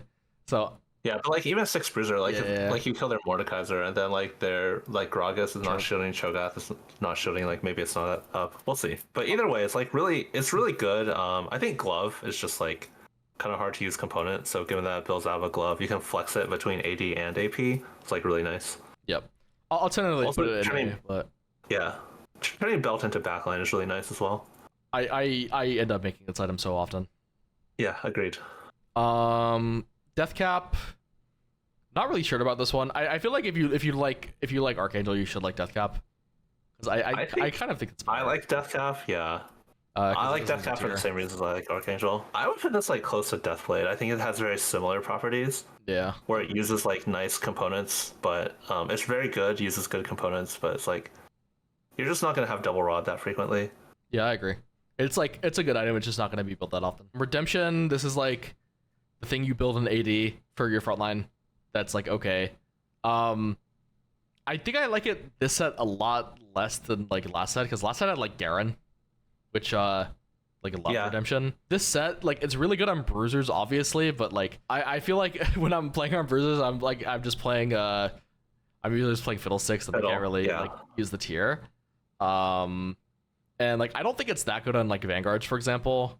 It's like fine on Bastions I guess, but not that great because they don't really have that much HP. Yeah. I think this one's like B. I think it's better than Bramble. Wow, is it? I mean, it's pretty bad, honestly. Like, I think this item is like, it's really good in a lone fight if you have a 3-on tank, but it's how often does that happen? There's not that many comps that do it, but when it does, it's really good. Yeah. I don't know, I'll put it here. I actually rated this item super, super high last set, just because of, like, mostly Garen, but there was also, like a lot of just frontline boards that would just play, like a lot of, like, the Scion boards, for example. Like, this was a pretty good effect for those boards. I don't know, I do agree it's, like, a little bit harder to use this set with the current frontlines that exist and like how you play them. Runons, this item just got like a fucking giga nerfed from Mort. I'm not sure exactly why. Like it was very good on like Vayne and like Kog'Maw, and it's like okay on like the other units, just like a third item or whatever. But I didn't really think it was like deserving of a nerf personally. I think it's pretty bad now, honestly. Like, I think, like, the nerf is, like, pretty impactful, and I don't think it was, like, that good to begin with. But it is nice that you can build a backline out of a bow, or out of a cloak. It's, like, one of the only backline items you can make with cloak, so... Yeah, I mean, I'll tentatively put it in here. Maybe more knows something we don't, and it's still good. Sure. I mean, yeah. Yeah, I think this was I think like, you can build it. I think it was a pretty questionable nerf, honestly. But it is what it is. I think Shojin, like... I don't think this item is like broken or anything, but like I think it deserves like a low S just because like for the same reason as Ginsu, honestly. There's just so many holders. I think so. You kind of just can't ignore it. Yeah. It's probably a little bit better than Ginsu this set, honestly. Yeah. I think it's just so flexible. You can use it in AD and AP comps, and there's certain units where it's like gigabits on like their best unit, their best item. So I think that's fair. Stoneplate, I have not made like often at all. It's pretty good for like a lot of the reroll comps. Like if you're like rerolling like Darius TF, or if you're like rerolling Skarner, I think this is one of the best items for them. But outside of that, I'm not really finding myself building this on like any of the forecast front lines because I mean I guess you could put this on like Nico, but like Nico's fucking trash. I think Stoneplate is always like it gets a lot of value if you have like one unit that can survive for a really long time. I actually think you can use it on Cho'Gath even though you have a ton of bruisers, but I think overall this item is just not that good because like it kind of just like contradicts itself where like you want to get targeted by everything, but unless like you have like a 3-star Darius like you said, if you're getting targeted by everything you're just dead instantly. So Titan's probably the same fate as these other items. Titans feels pretty bad. It just seems like it's too narrow. It doesn't give you that much tempo, and it just doesn't. It's not that good on anything. Honestly, yeah. Yeah. Well, I think it might be a C. Crown Guard. I like this a little bit more than some of the tank items. It does like a bit of synergy with Vanguard with the durability from shields. Yeah, I would put this like above Declaw, but not like that much more above it. Yeah, I mean, I might just be right above it. Honestly, it's not a broken effect, but it's like kind of inoffensive. Doesn't really do anything wrong as a tank item.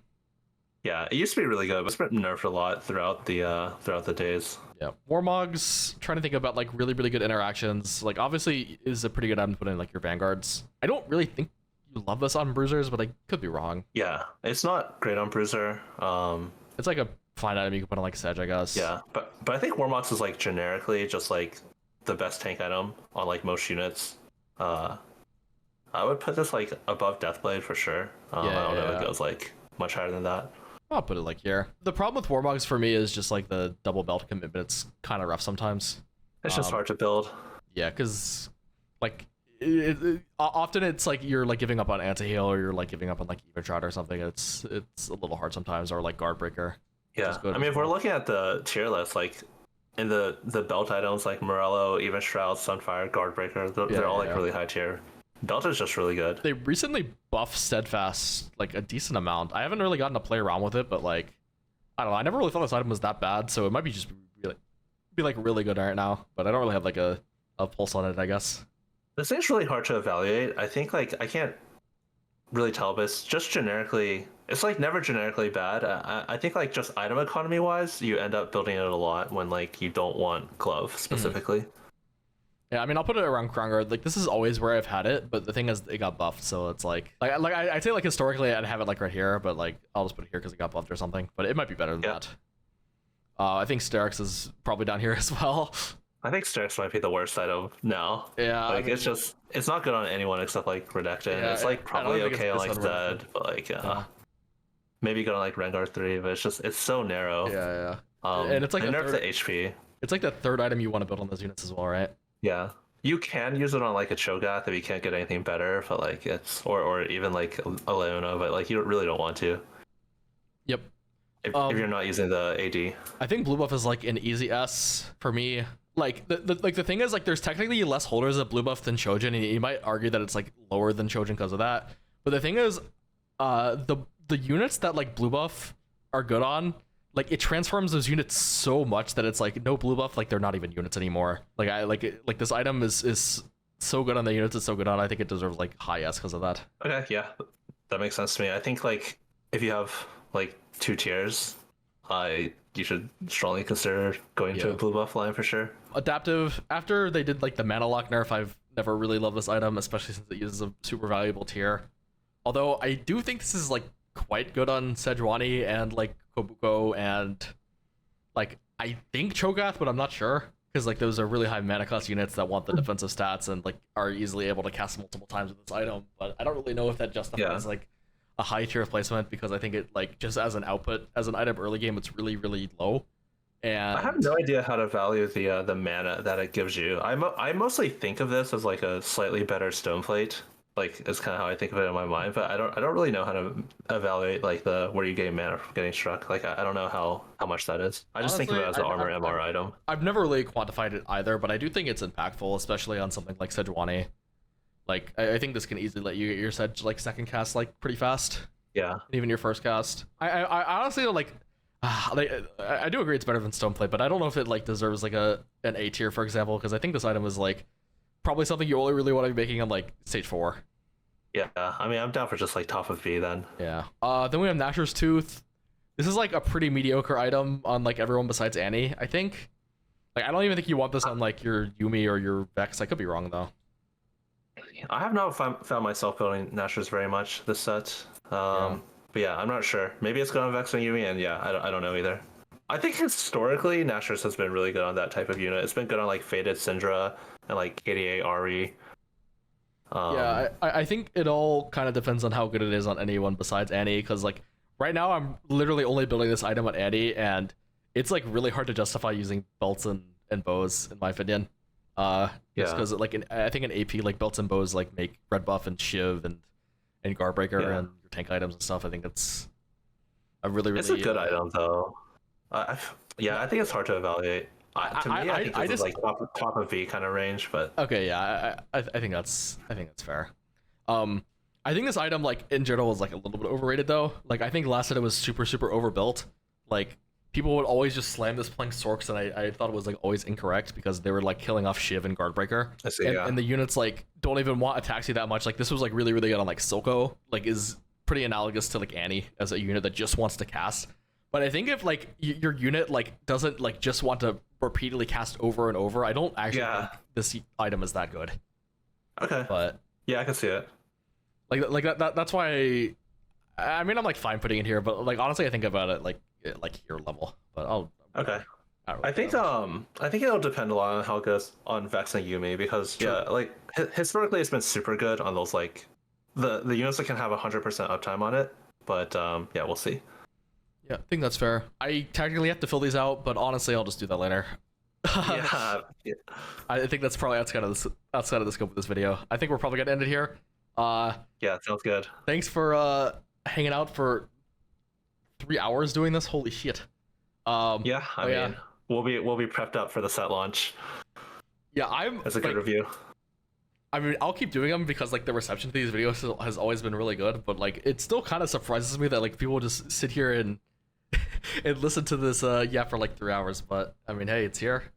Yeah, I mean, I do think it'll help out. I mean, I think people are always saying like, oh, like how do I get better at TFT? I think like stuff like this like helps a lot for sure. One thing that like it's a huge ask for like a casual player to focus on a video for 3 hours. In fact, I don't think I would realistically ask anyone to do that. Well, people are just gonna play this in like the background or something. Yeah. Doing other stuff. Yeah, I think like just playing in the background is like kind of nice. So like while you play your games. That's gonna be it for the video. Go check out Aesah. We'll have links to like his like Twitter or something, but also check out tftcoaching.com. I'll have a link in the description for that. And you have any final words? No, I mean, I guess that's it. Yeah, check out Dishsoap, TFT Academy, Dishsoap World Champion. I mean, like, I think everyone who knows who I am also knows who Dishsoap is. Just got the news that I'll be playing in boot camp. I think you probably will be too, I guess. So I'm pretty excited for that. Yep. All right. See you guys later. Yep. Peace.